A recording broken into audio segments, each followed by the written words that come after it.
하나님의 말씀 함께 보시겠습니다. 오늘 우리에게 주시는 하나님의 말씀은 로마서 11장 25절에서 27절까지의 말씀입니다.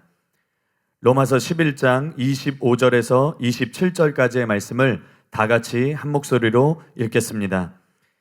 형제들아, 너희가 스스로 지혜 있다 하면서 이 신비를 너희가 모르기를 내가 원하지 아니하노니, 이 신비는 이방인의 충만한 수가 들어오기까지 이스라엘의 덜어는 우둔하게 될 것이라.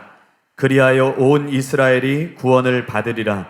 기록된 바 구원자가 시온에서 오사 야곱에게서 경건하지 아니한 것을 돌이키시겠고, 내가 그들의 죄를 없이 할 때에 그들에게 이루어질 내 언약이 이것이라 함과 같으니라. 아멘. 이제 담임 목사님께서 나오셔서 재림 때 회개하는 자들이 천년왕국의 백성이라고요, 이런 제목으로 말씀 선포해 주시겠습니다.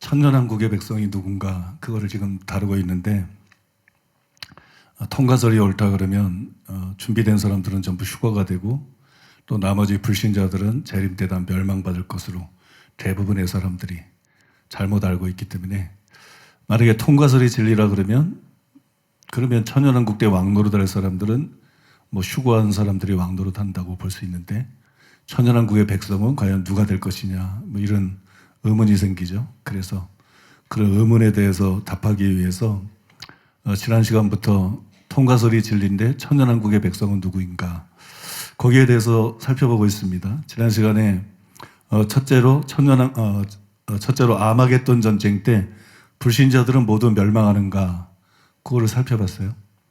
아마겟돈 전쟁이 개돈 받으려고 하는 전쟁이 아니고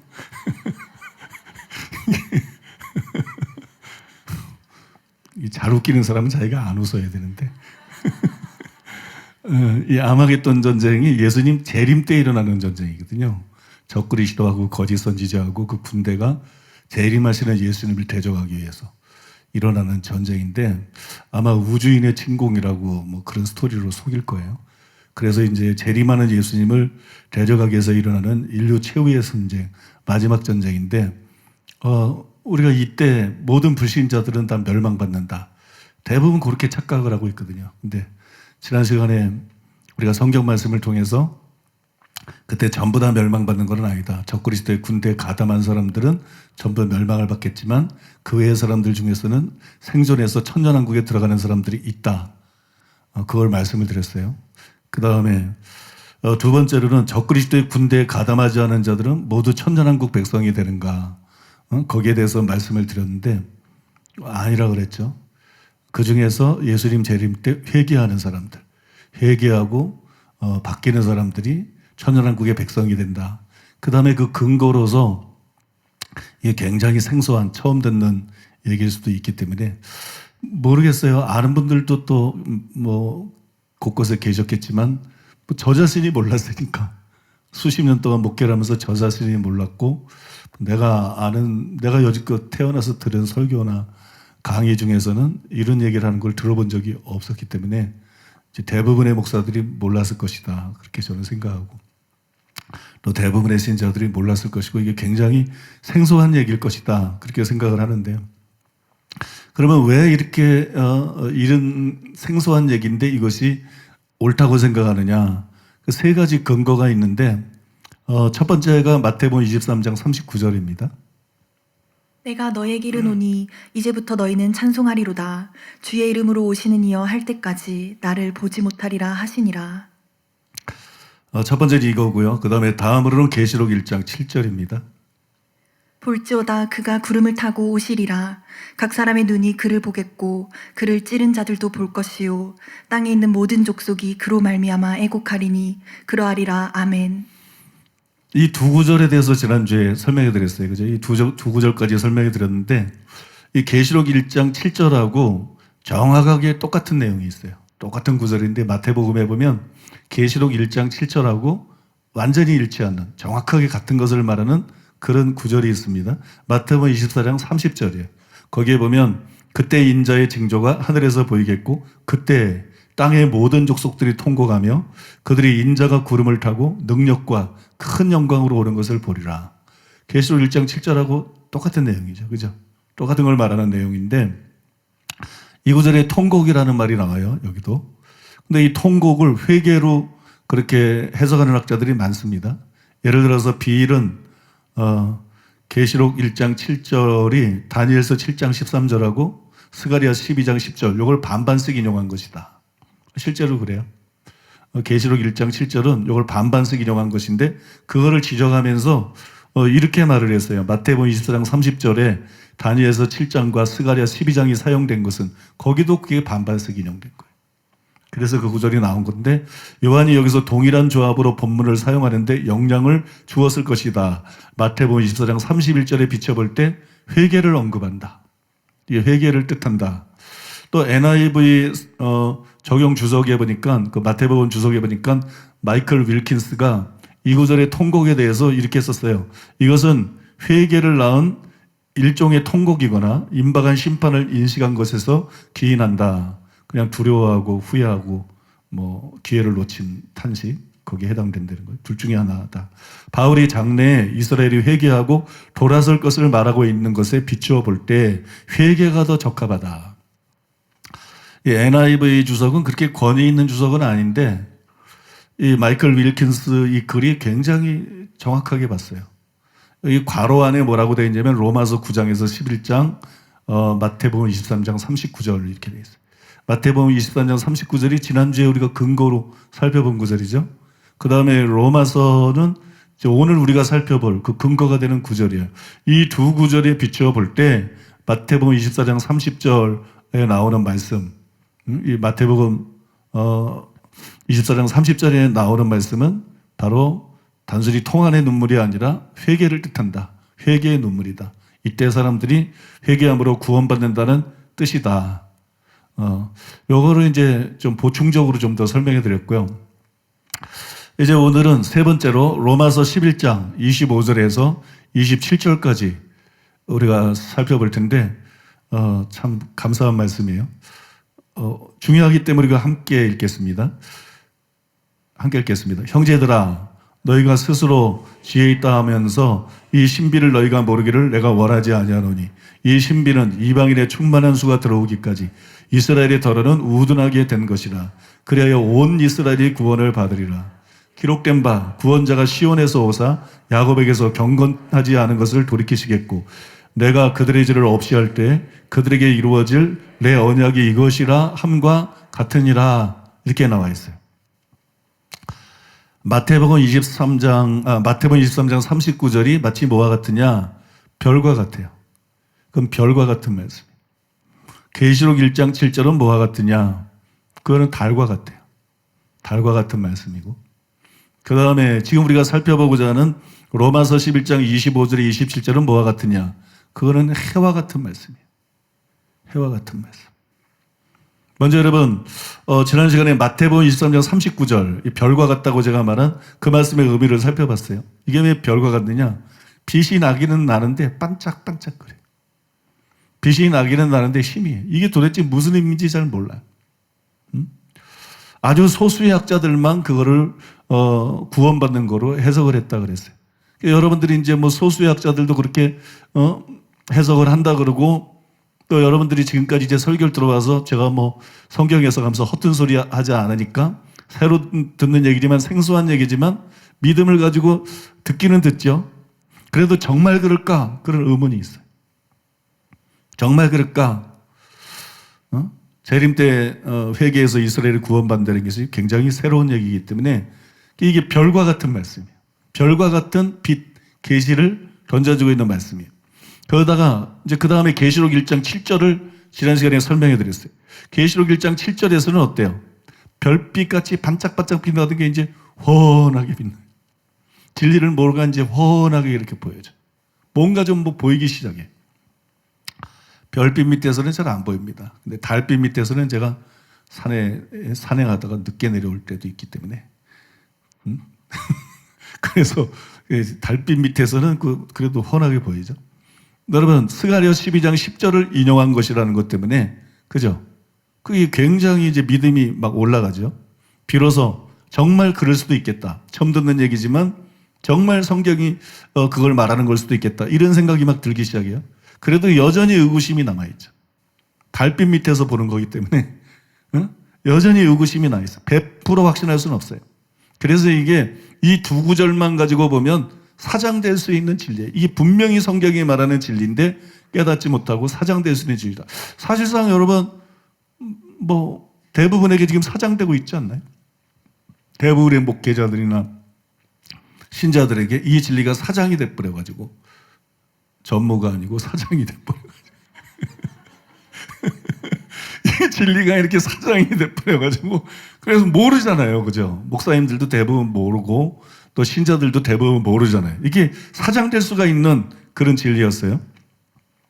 그런데 로마서 11장 25절에 27절을 알게 되면 이제 긴가민가했던 것이 마치 해 아래에서 보는 것처럼 100% 확실해집니다. 앞에 두 구절의 의미가 뚜렷하게 살아나요. 그 구절 자체만 볼 때는 막 희미했는데 로마서를 깨닫고 딱 보면 아, 예수님이 그거 말씀한 거구나. 응? 아, 요한이 1장 7절에서 그거 말한 거구나. 그 의미가 완전히 살아납니다. 완전히 살아. 그래서 이게 해와 같은 계시를 준다. 이 주제에 관해서 해와 같은 계시를 주기 때문에 이게 해와 같은 진리라는 거예요. 해와 같은 진리라고 제가 이제 비유적으로 그렇게 표현을 한 것입니다. 여기서 바울은 계시를 통해서 이 뭐 햇볕과 같이 분명하게 뭔가를 보여주고 있는데 뭘 보여주고 있느냐? 신비를 보여주고 있어요. 신비. 가수 중에 신비라고 있나요? 아무튼 신비를 보여주고 있어요. 토마스 슐라이너는 그 신비에 대해서 이렇게 썼어요. 그 신비의 내용은 무엇인가? 이 신비는 최소한 3중적이다. 첫째, 이스라엘의 일부는 한정된 기간 동안 우둔해졌다. 이스라엘 중에 일부라는 말은 아니에요. 사실 이건 거의 대부분이에요. 일부를 빼놓고 거의 대부분이 마음이 우둔해졌어요. 지금 이스라엘은 마음이 우둔해져 있는 상태. 마음이 우둔해져 있는 상태. 그죠? 그래서 우둔해져 있기 때문에 이스라엘은 예수님을 안 믿어. 성지순례 통해서 돈만 벌어. 그죠? 예수님을 안 믿어. 예수님 거절하고. 대부분이 거절하고 있어요. 둘째, 이방인의 구원은 이스라엘의 구원보다 선행할 것이다. 이스라엘이 먼저 구원받을 것 같은데 그렇지 않아요. 이방인들이 먼저 구원받아서 이방인의 충만한 수가 차고 그 다음에 온 이스라엘이 구원을 받습니다. 그 다음에 세 번째, 온 이스라엘은 결국 구원받을 것이다. 요 세 가지가 신비예요. 이게 왜 신비라 그러냐? 비밀이야. 사람이 알 수 없는 내용이야. 근데 사도 바울에게 하나님께서 계시를 통해서 가르쳐 주신 거야. 미래를 열어서 가르쳐 주신 거야. 하나님의 계획을 열어서 가르쳐 주신 거예요. 그 바울이 계시를 받고 보니까 이 세 가지 신비를 깨닫게 된 거예요. 이스라엘의 대부분이 한정된 기간 동안 예수님의 쉽게 말해서 예수님 재림 때까지 우둔해질 것이다. 예수님 재림 때까지 그들은 계속 마음이 완악하고 강팍하고 회개하고 죽게 돌아오지 않을 것이다. 이게 신비예요. 두 번째 신비는 이방인의 구원이 이스라엘의 구원보다 선행될 것이다. 앞서 일어날 것이다. 먼저 이방인의 충만한 수가 차게 될 것이다. 지금 이방인의 충만한 수가 차고 있는 시기예요. 이스라엘과 달리 세계 곳곳에 교회가 세워지고 복음이 전파되고 회심자들이 나오고 믿습니까? 이게 두 번째 신비. 세 번째 신비는 그러나 하나님이 이스라엘을 버렸는가? 그게 아니고 결국은 온 이스라엘이 구원을 받게 될 것이다. 이게 세 번째 신비. 이거를 슐라이더가 말을 하면서 무가 신비의 초점이 이스라엘 구원의 때와 방식이라고 주목한 것은 옳다. 그랬어요. 이 세 가지가 신비인데 이 세 가지 신비의 내용 중에 가장 중요한 게 뭐냐? 이스라엘의 구원이라는 거예요. 이스라엘이 언제 구원받는가? 이스라엘은 또 어떤 방식으로 구원받는가? 이게 이 신비의 핵심이라는 거예요. 왜냐하면 사도 바울이 자기 민족 때문에 막 고민하면서 기도하다가 받은 계시이기 때문에 이 신비, 바울에게 알려진 이 신비의 핵심은 이스라엘은 언제 구원받는가? 도대체 우리 민족은 언제 구원받는가? 바울 입장에서 저는 한국인입니다. 도대체 우리 민족은 어떤 방법으로 구원을 받을까? 이게 여러분 이 신비의 하나님의 비밀의 계시의 핵심이 되는 거예요. 그럼 이스라엘이 언제 구원받느냐? 예수님이 재림할 때 구원받는다. 예수님 재림 전이 아니고 이방인들은 예수님 재림 전에 회개를 하는데 예수 믿고, 이스라엘은 먼저 이방인의 충만한 수가 채워지고 재림 전까지 예수님이 재림할 때 회개한다. 그래서 이스라엘은 예수님이 재림할 때 구원받는다. 이거는 여러분 100% 완벽한 성경적인 진리예요. 100%짜리 성경 진리는 성경적인 진리. 전혀 의문의 여지가 없는 성경의 진리예요. 그런데도 생소한 거는 왜 이게 생소하느냐? 이게 성경적인 진리인데 왜 생소하냐? 우리가 너무 성경을 피상적으로 아는 거야.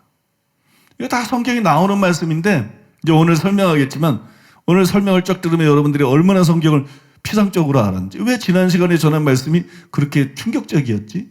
왜 저게 맞나? 저게 진짜인가? 이런 얘기는 처음 들어보는데, 왜? 너무 성경을 피상적으로 알고 있다는 거야. 그래서 그런 것이요. 사실 성경을 보게 되면 여러 가지를 통해서 이 진리를 성경에 말씀하고 있어요. 근데 그거를 깨닫지 못한 거예요. 그거를 여러분 캐치하지 못한 것이. 먼저 다니엘 70일의 예언이 있어요. 다니엘 70일의 예언. 다니엘 70일의 예언이 결국 뭐 말하는 건지 아세요? 재림 때 이스라엘이 회개한다. 그거 말하는 거예요. 다니엘 70일의 예언이 그런 거였나요? 그런 거였어요. 어떻게 그런 거였죠? 여러분, 70일이라는 것은 하나님께서 이스라엘을 위해서 특별히 정한 기간입니다. 그 다음에 근데 다니엘이 70일에 대한 계시를 받으면서 이스라엘을 위해서 특별히 정한 기간인 70일회가 끝나고 나면 무슨 일이 일어날까? 그거를 먼저 말을 했어요. 그게 24절, 다니엘서 9장 24절이죠.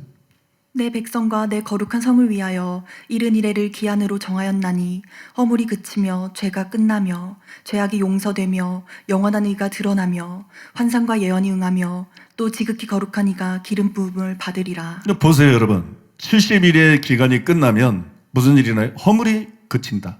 죄가 끝난다. 죄악이 용서가 되고 영원한 의가 드러난다. 이게 무슨 얘기예요? 회개하고 변화된다. 누가? 지금 이스라엘 얘기잖아요. 이스라엘이 70일회가 끝나면 이스라엘이 회개하고 변화가 된다. 하나님께 돌아오게 된다. 마지막에 뭐라 했어요? 또 지극히 거룩한 이가 기름 부음을 받으리라. 그래서 지극히 거룩한 이가 기름 부음을 받으리라. 이것도 여러분 다니엘 70일회를 해석할 때 이미 해석해 드렸죠. 지극히 거룩한 자니까 예수님인 줄 아는데 그거 아니에요. 원어에 보면 그게 아니에요. 원어에 보면 예수님이 아니라 성전을 뜻하는 것이고 결국 이스라엘의 회복을 말씀하고 있는 거예요. 이스라엘의 회복. 이스라엘이 망하면 마태복음 24장에 예수님이 예언한 것처럼 성전이 돌 하나도 도리에 남지 않고 다 폐파가 되게 돼 있고, 이스라엘이 회복이 되면 다시 성전을 짓겠죠. 그죠? 그러니까 이스라엘의 회복을 성전 회복에 빗대어서 말한 것이에요.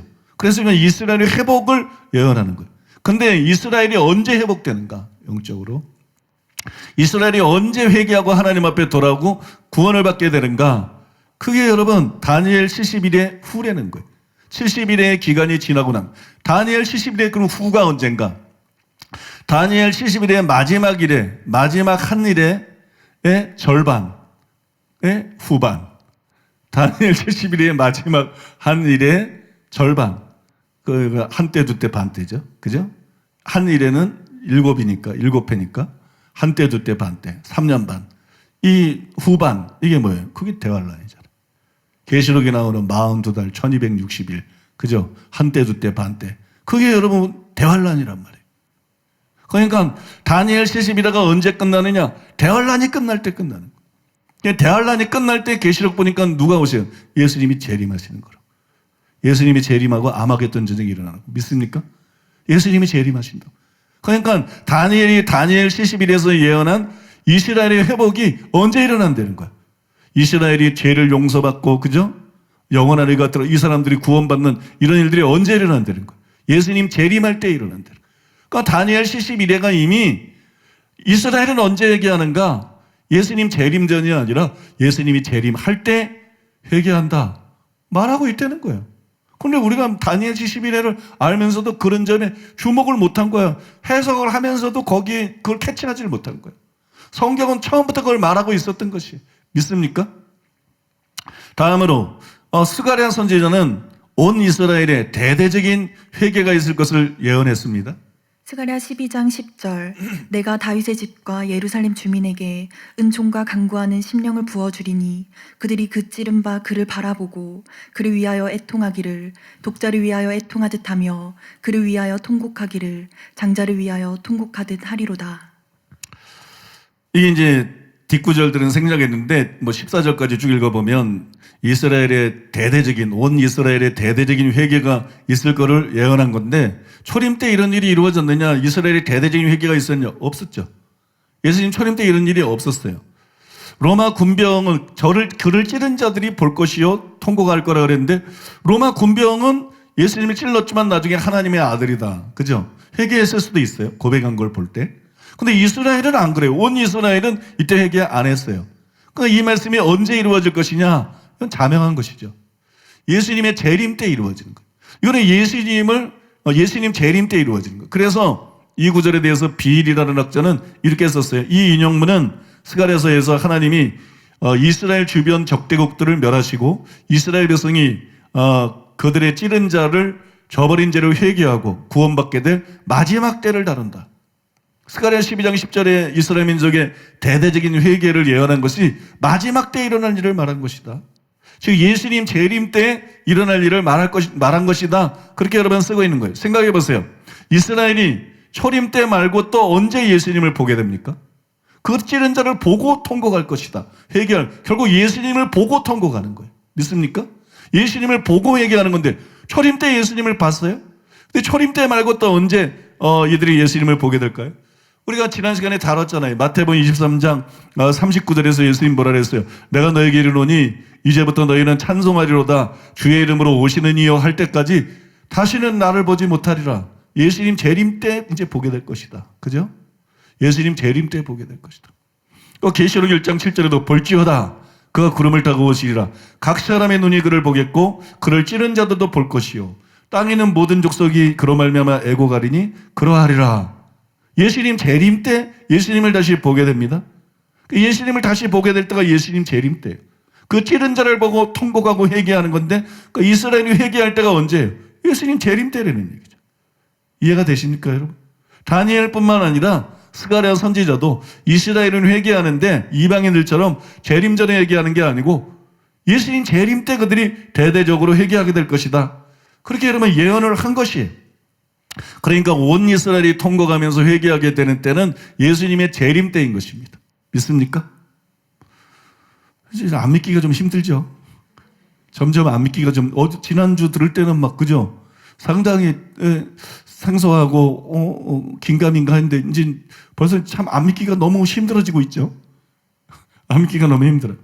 다음으로 이제 다니엘이 그렇게 그 말을 말했어요. 그 다음에 누가 얘기했어요? 스가랴가 말했어요.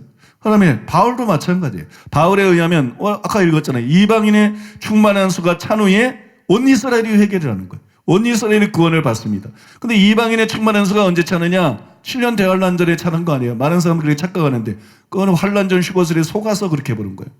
그 프레임으로 보니까 그렇게 착각을 하는 것인데 7년 대환란 전 아니죠. 이방인의 충만한 수가 언제 찹니까? 예수님 재림 직전에 차는 거예요. 예수님 재림 직전에 찬들은 증거가 뭡니까? 예수님의 말씀이에요. 예수님이 마태복음 24장 14절에서 이렇게 말씀했죠. 이 천국 복음이 모든 민족에게 증언되기 위하여 온 세상에 전파되리니 그제야 끝이 오리라. 예수님 뭐라 했어요? 복음이 모든 민족에게 증언되기 위하여. 모든 민족이 뭐예요? 그 이방인이잖아. 모든 민족이 이방인 아니에요. 이방인의 충만한 수가 언제 차요? 모든 민족에게 증언되라고 천국 복음을 전파되는데 그제야 끝이 오리라. 끝은 예수님의 재림이거든. 재림 직전까지 예수님 복음이 전파되고 이방인들이 구원을 받는다는 거예요. 그러니까 이방인의 충만한 수가 언제 차요? 재림 직전에 차는 것입니다. 믿습니까? 그런데 바울이 뭐라 그랬어요? 먼저 이방인의 충만한 수가 차고 그리고 바로 온 이스라엘이 구원을 받으리라. 그러니까 재림 직전까지 이방인의 수가 차고 그 다음에 예수님이 재림하신다. 그러니까 이스라엘이 언제 회개한다는 거예요. 그러니까 바울의 말에 의하면 이스라엘이 언제 구원받는 거예요. 재림 때 회개하고 재림 때 구원받는 얘기인 것이에요. 그죠 여러분? 그렇죠. 여러분 지금까지 설명해 드린 것만으로도 충분하지 않나요?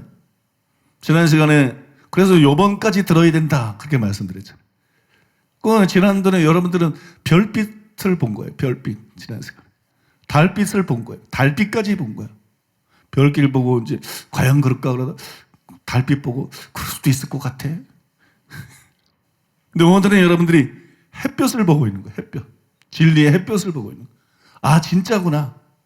이스라엘이 회개하는 것은 예수님 재림 전이 아니라 예수님이 재림할 때 이스라엘이 회개하고 구원을 받는구나. 햇볕을 보고 있는 거. 지금까지 설명드린 걸로 충분하지만 여러분 이것보다 더 결정적인 증거가 있어요. 이거보다 더 결정적인 증거가 뭐냐? 로마서 11장 26절이에요. 로마서 11장 26절. 이거는 해석상의 문제가 아니고 그냥 바울이 대놓고 얘기한 거야. 앞에 거는 해석이야. 지난 시간에 우리가 다뤄본 그 구절들을 말하는 거예요. 그런 거는 해석이에요. 근데 여러분, 이건 뭐 바울이 그냥 대놓고 얘기했어. 로마서 11장 26절에서 바울이 뭐라 했냐? 이렇게 말해요. 중요하기 때문에 함께 읽겠습니다. 함께. 그리하여 온 이스라엘이 구원을 받으리라. 기록된 바 구원자가 시온에서 오사 야곱에게서 경건치 않은 것을 돌이키시겠고 이랬어요. 이게 그거 말하는 거예요. 바울이 계시를 받은 거예요. 성령님께로부터. 여기서 구원자는 누구예요? 예수님이시죠? 구원자는 예수님이에요. 종교 다원주의는 이단입니다. WCC도 이단입니다. 그건 완전히 이단이에요. 카톨릭도 그건 이단 아니에요. 카톨릭은. 그건 뭐냐? 그건 기독교가 아니야. 그건 이방 종교야. 이방 종교. 카톨릭은 이방 종교입니다. 저건 기독교일 수가 없어. 저건 완전 잡동산이야. 저거는 이방 종교입니다. 절대 카톨릭은 기독교가 아닙니다. 저건 이단을 넘어서서 불교하고 같은 거야. 카톨릭은. 이슬람교하고 같은 거야. 그러니까 탄통속이 되는 거야. 지난번에 샘 솔로몬 박사가 우리나라에 왔을 때 나한테 자료들을 이렇게 보여주더라고. 내 사무실에서. 이제 인도네시아의 그 회교의 이제 대표적인 리더가 되는 사람이 코란을 가지고 교황을 방문했는데 그 지도자가 코란을 갖다가 교황한테 주니까 교황이 무릎을 꿇고 두 손을 딱 받들면서 하나님의 말씀을 받습니다. 이건 하나님의 종이 아니야. 이거는 완전히 이거는 마귀 교황이 이거는 완전히 마귀에게 속한 자예요. 코란이 어떻게 하나님의 말씀이에요? 코란이 하나님의 말씀이면 기독교는 뭐야? 성경은 뭐야? 예수님은 뭐야? 예수님이 하나님의 아들이고 메시아라는 걸 부인하는 게 코란인데. 교황이라는 게 무릎을 꿇고 코란을 하나님의 말씀을 받습니다. 가톨릭 기독교 아닙니다. 가톨릭 기독교 아니죠. 저건 이방 종교입니다. 그러니까 그냥 이슬람하고도 좋고 그냥 뭐 불교하고도 좋고 이건 완전히 창기야. 영적인 창기. 원래 창기들이 옷을 화려하게 입잖아.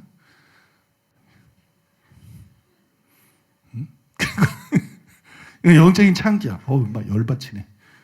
열받쳐. 구원자는 예수님입니다. 종교다운주는 이단이에요. 예수님에는 구원자가 없습니다. 여기 구원자가 온다. 당연히 예수님이시죠. 믿습니까? 예수님의 구원자가 어디 있어? 근데 구원자가 어디서 온다 그랬어요? 시온에서 온다 그랬어요. 구원자가 시온에서 온다. 알쏭달쏭해. 시온이 어디지? 시온이 보통 뭐 예루살렘을 뜻하는 건데, 그죠? 근데 시온에서 왜 오지? 예수님이 왜 예루살렘에서 오지?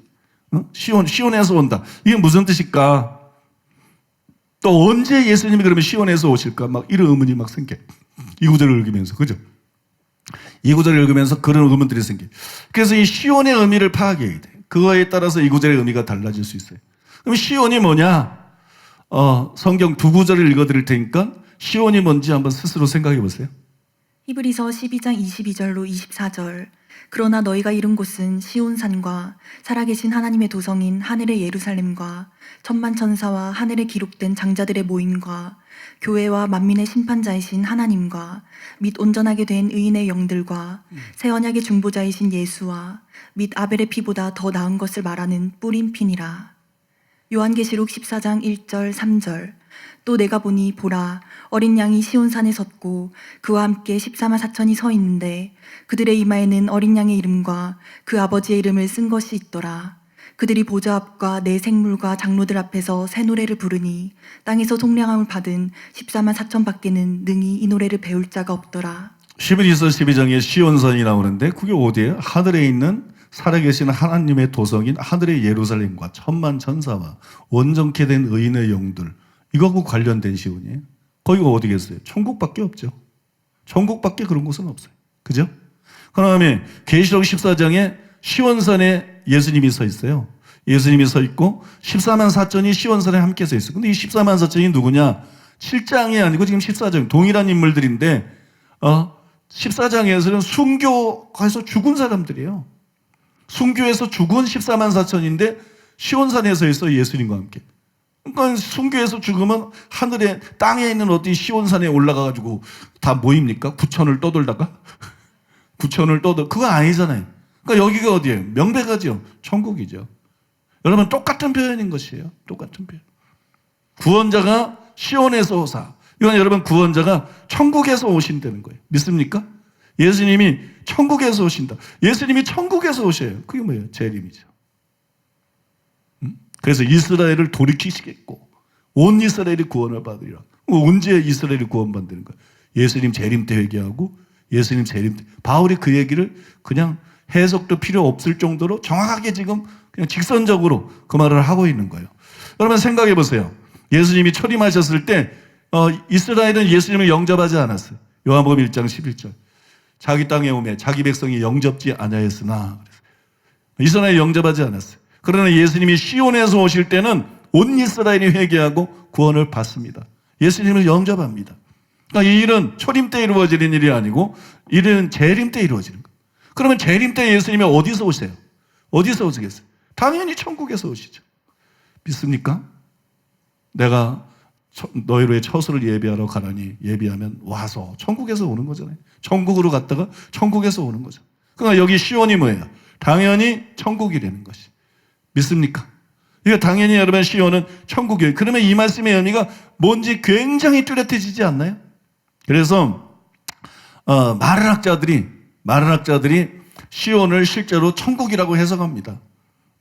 마른학자들이 시온을 천국이라고 해석하는데 규명하는 게 굉장히 중요하기 때문에 이거는 뭐 충분하기도 하지만 좀 제가 찾아본 것들을 여러분들에게 몇 가지 인용해주고 또 계속 이어나가겠는데 먼저 더글라스 문은 이렇게 말했습니다.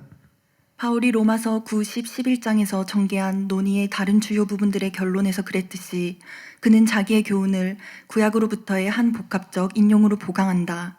그는 26절 하반절로 27절 상반절에서 이사야 59장 20절로 21절 상반절을 인용하고 27절 하반절에서 이사야 27장 9절 가운데 한 절을 인용한다. 그 인용의 두 부분 모두 70인역을 밀접하게 따르는데 하나의 두드러진 예외가 있다. 이사야 59장 20절의 70인역은 구속자가 시온을 위하여 올 것이라고 하는데 바울은 구원자가 시온에서 올 것이라고 말한다. 이 변형문을 우리는 어떻게 설명해야 하는가? 바울이 이 텍스트를 이스라엘의 구원이 시온에서 온다고 말하는 구약의 다른 텍스트에 동화시킨 것일 수 있다. 그가 어떤 점을 밝히기 위해 말을 바꾸었을 수도 있다. 또는 그리스도가 재림 때 하늘의 시온에서 내려와 이스라엘을 구원하리라는 것일 수도 있다. 전체적으로는 아마 히브리서 12장 22절에서 떠오르는 전승을 바울이 전제로 하고 있다고 생각하는 것이 최선일 것이다. 그 전승에 따르면 시온은 그리스도가 대제사장직을 수행하고 있는 곳인 하늘의 예루살렘과 연관되기 때문이다. 그렇다면 바울이 본문의 어투를 바꾸는 것은 아마 이스라엘의 최종적인 구원이 그리스도에 의해 그의 재림 때 이루어지리라는 것을 분명히 하기 위해서일 것이다. 따라서 그리스도가 야곱에게서 경건치 않은 것을 돌이키시는 것은 그가 하늘에서 오실 때다. 간단히 말하면 좀 어려운 얘기들, 그죠? 어려운 얘기들 해야 여러분들이 맞구나 이러거든. 그래서 여러분 좀 어려운 얘기들 뭐 이렇게 설명을 참 잘했어요. 그래서 학적으로 설명을 잘했기 때문에 인용을 했는데 듣는데 뭔 얘기인지 모르겠다. 그게 당연한 거예요. 그건 굉장히 여러분이 정상인 거예요. 그건 여러분들이 굉장히 정상인 거고 간단한 얘기입니다. 여기 나오는 시온이 뭐냐? 아마도 히브리서 12장 22절에서 떠오르는 전승을 바울이 전제로 하고 있다고 생각하는 것이 최선일 것이다. 아까 우리 히브리서 12장 22절 읽었잖아요. 거기서 여러분 시온산이 천국을 뜻했잖아요. 그러니까 여기 시온을 천국이라고 보는 것이 최선이다. 그렇게 여러 가지 이제 학적으로 주도 면밀하게 연구를 하고 난 다음에 여기 시온은 천국으로 보는 것이 최선이다. 그렇게 봐야 된다. 그렇게 결론 내린 거예요. 제임스 던도 여기에 동의를 합니다. 말만 다르지 같은 내용이니까 좀 읽지는 않겠어요. 일부 예배 때는 다 읽어드렸는데 궁금하면 일부 거 한번 보시든가. 그다음에 또 토마스 슐라이너도 여기에 동의를 했어요. 그 다음에 우리나라의 총신대 이한수 교수님도 여기에 동의했는데 그거 하나만 읽어볼까요? 시온에서란 표현은 예수 그리스도의 유대인 출생 또는 성육신을 가리키는 표현이 아니라 초림에 관한 표현이 아니다. 간단히 말하면. 천상적인 예루살렘에서 구원자로 임하시는 예수 그리스도의 재림 사건을 지칭한다. 천상적인 예루살렘, 그러니까 천국이죠. 믿습니까? 천국에서 구원자로 임하시는 예수 그리스도의 재림 사건을 가리킨다. 그렇게 말했어요. 이처럼 여러분 시온은 천국을 뜻하는 것입니다. 그러므로 이스라엘이 언제 얘기하느냐? 예수님이 천국에서 다시 오실 때 바울이 기록한 그대로 26절에 기록한 그대로 예수님이 천국에서 다시 오실 때 즉 재림하실 때 회개를 하는 거예요. 그 다음에 재림하실 때 온 이스라엘이 구원을 받는 것입니다. 재림 때 이스라엘이 회개하고 구원받는다. 재림 때 온 이스라엘이 회개하고 구원받는다. 이것은 많은 이들에게 여전히 생소한 진리예요. 성경에 명백하게 나와 있음에도 불구하고 많은 사람들에게 가리워져 있던 진리예요. 그런데도 다양한 거는 뭐냐? 바울이 로마서 11장 26절에서 이거를 분명하게 기록을 했다는 거예요. 이거를 명백하게 기록해서 부인할 수가 없는 거예요. 그래서 제가 앞에서 인용해 드렸습니다만 많은 학자들이 이걸 그렇게 해석하는 거예요. 바울이 그렇게 말했으니까 그런 뜻이니까 그렇게 볼 수밖에 없는 거예요. 학자들이 사도 바울처럼 계시를 받아서 하나님의 신비를 깨달아서 그런 게 아니라 바울이 계시를 받아서 신비를 깨달아 가지고 명확하게 기록했는데 그런 뜻이니까 어떻게 그렇다고 말해야지. 그렇다고 말해야지. 이스라엘이 언제 회개하나, 언제 돌아오나, 예수님이 재림할 때 회개한다. 예수님 재림할 때 구원받는다. 그렇게 여러분 말을 한 것이. 그래서 많은 학자들이 이거를 인정하는데 그걸 다 소개해 드릴 수는 없고 두 가지만 여러분들에게 소개를 해드리면요. 왜냐면 두 가지만 소개해도 충분해요. 먼저 토마스 슐라이너는 이렇게 말했습니다. 구약에서 구원자는 분명히 여호와지만 바울에게 있어서는 거의 확실히 예수 그리스도이신데 데살로니가전서 1장 10절에서처럼 이는 예수님의 재림에 대한 언급에 나온다. 재림에 대한 언급은 또한 문맥에 의해서도 입증되는데 이는 충만한 수의 이방인이 들어온 이후에 이스라엘의 구원이 일어날 것이기 때문이다. 예수님의 오심의 결과는 야곱에게서 경건하지 않은 것들을 제거하는 일이 될 것이다. 여기서 경건하지 않은 것들은 다름 아닌 23절에 언급된 불신앙이다. 따라서 예수님은 이스라엘로부터 불신앙을 제거하여 예수님이 돌아오실 때 이스라엘에게 믿음을 부여하실 것이다.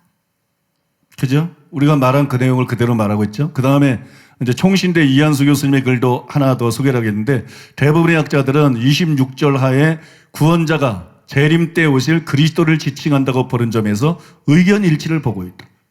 이게 왜 이것만 인용해도 충분해요? 대부분의 학자들이 그렇게 본다는 거예요. 대부분의 학자들이 구원자가 여기 26절 로마서 11장 26절에 나오는 구원자가 재림 때 오실 그리스도를 지칭한다는 점에서 의견 일치를 보고 있다. 그러면 이게 무슨 의미냐? 구원자 예수께서 오시면 이스라엘을 하나님께 돌아오도록 결정적인 역할을 담당하실 것이다. 그때 그들을 돌이키실 것이다. 그때 그들이 회개할 것이다. 그래서 그때 온 이스라엘이 구원을 받을 것이다. 여러분 동일한 것을 말하고 있어요. 이제 확실히 믿어지시죠? 이제는 재림할 때 이스라엘이 회개하고 온 이스라엘이 구원받는다. 생소해 보이는 이 진리가 확실히 믿어지죠. 암만 낯설어도 재림 때 이스라엘이 회개하고 구원받는다. 이것은 성경적인 명백한 진리라는 것을 아시기를 바랍니다. 여러분들이 이 진리를 받아들이기 쉽도록 비근한 예를 하나 들어서 설명해 보면 사람이 꼭 죽기 오래전에 예수님을 믿어야만 구원받는 게 아닙니다. 십자가 우편 강도처럼 죽는 순간의 회개에도 구원받을 수 있어요. 그렇다면 유대인들이 예수님 오시기 전이 아니라 오시는 순간 통곡하며 회개하면 구원받는 게 뭐가 이상해요? 우리가 그냥 잘못된 통념을 오랫동안 갖고 있었다는 거예요. 유대인들이 십자가 우편 강도가 회개하나 죽을 때 임종 때 회개하고 천국 가는구나. 그죠? 예수님 재림하시는 걸 보고 회개하고 이 사람들이 구원받는 거라 뭐 이상할 게 없죠. 그러니까 실제로 이스라엘 백성들은 예수님이 재림할 때 회개하고 구원받고 그게 여러분 이상한 일이 아니라는 것이에요. 제임스 던이 이에 관해서 아주 인상적인 말을 했어요. 아주 인상적인 말을 했는데 제임스 던이 뭐라 그랬느냐, 참 재미난 말이에요. 의미심장한 말인데 한번 따라해 볼까요? 한번 따라해 볼까요? 이스라엘은 바울과 동일한 방식으로 믿음에 이를 것이다. 즉 높이 되신 그리스도와의 직접적인 대면을 통해서 말이다. 바울이 예수를 믿고 구원을 받았어요. 바울이 회개하고 구원을 받았어요. 누가 전도했어요? 사람이 한 게 아니에요. 누가 전도했어요? 아무도 그 바울을 전도한 사람이 없어요. 누가 전도했어요? 다메섹 도상에서 예수님이 직접 나타났어요. 예수님이 전도했어요. 이스라엘의 회심은 바울의 경험과 유사할 것이다. 아무도 전도한 사람이 없어요. 예수님이 나타나서 예수님 보고 바울이 회개했어요. 온 이스라엘의 구원도 그렇게 될 것이다. 예수님이 재림하실 때 예수님을 보고 예수님이 그들을 회개시킬 것이다. 믿습니까? 막 이스라엘 나는 그런 거 참 싫어해. 이스라엘 선교사나 그 이스라엘을 중시 여기는 많은 사람들이 있어요. 그래서 막 이스라엘이 뭔가 킨 것처럼 아니야. 우둔하게 돼가지고 예수님 재림 때까지 우둔하게 돼서 하나님께 안 돌아와. 근데 무슨 맨날 이스라엘이야. 응? 그죠? 그래서 바울이 예수님과의 직접적인 대면을 통해서 구원받은 것처럼 온 이스라엘은 마치 그와 똑같은 방식으로 예수님이 재림할 때 그 예수님과의 대면을 통해서 구원받을 것이다. 참 감격적인 일 아닌가요? 감격적이고 놀라운 일 아닙니까? 근데 이제 우리가 이거는 이제 확실히 증명이 됐고 더 이상 말할 게 없어요. 그죠? 더 이상 의문의 여지가 없어요. 그러면 재림 때 이스라엘이 회개하고 구원받는 거는 확실한데 우리에게 생소해도 이게 성경의 확실한 진리예요. 그럼 한번 물어볼까요? 목사의 말이 맞아요? 성경 말씀이 맞아요? 나는 목사들을 안 믿어. 얼마나 엉터리들이 많은지를 너무 잘 알기 때문에. 나는 성경을 믿어. 큰 교회 목사가 말했다고 나는 절대 안 믿어. 나는 성경을 믿어. 학자들의 말이 맞겠어요? 성경이 맞겠어요? 성경이 맞죠. 근데 학자들도 이걸 다 얘기하고 있어. 또 아까 보니까. 그죠? 여러분, 성경이 절대적인 권위를 갖고 있는 거예요. 아무리 생소한 말이라도 성경이 지금까지 설명해드린 대로 명확하게 말하고 있으므로 이게 진리다. 오늘부터는 그렇게 믿어야 돼. 믿습니까? 우리는 성경대로 믿음을 가져야 돼. 성경대로 믿어야 돼.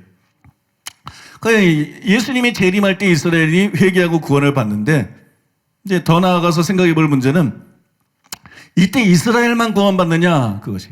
이때 이스라엘만 구원받게 되느냐. 아닙니다. 이방인들 중에서도 회개하고 구원받는 사람들이 생깁니다. 우리가 전에 살펴본 계시록 1장 7절의 그 점이 명백하게 나타나 있어요. 볼지어다 그가 구름을 타고 오시리라. 각 사람의 눈이 그를 보겠고 그를 찌른 자들도 볼 것이요 땅에 있는 모든 족속이 그로 말미암아 애곡하리니 그러하리라. 아멘. 예, 우리는 로마서 11장 26절을 통해서 지금까지 로마서 11장 26절을 여러분들에게 중심으로 설명해 드렸어요. 그걸 핵심으로. 로마서 11장 26절을 통해서 이 구절이 계시록 1장 7절 말씀이 여기 나오는 통곡이 회한의 눈물이 아니고 회개의 눈물을 가리킨다는 걸 알았어요. 그죠? 그거를 이제 분명히 확인했어요. 그런데 사도 요한이 여기서 또 뭐라 그러냐? 그를 찌른 자들도 볼 것이요 그랬어요. 근데 누가 예수님을 찔렀느냐? 유대인이 찌른 게 아니죠. 로마 군병이 찔렀죠.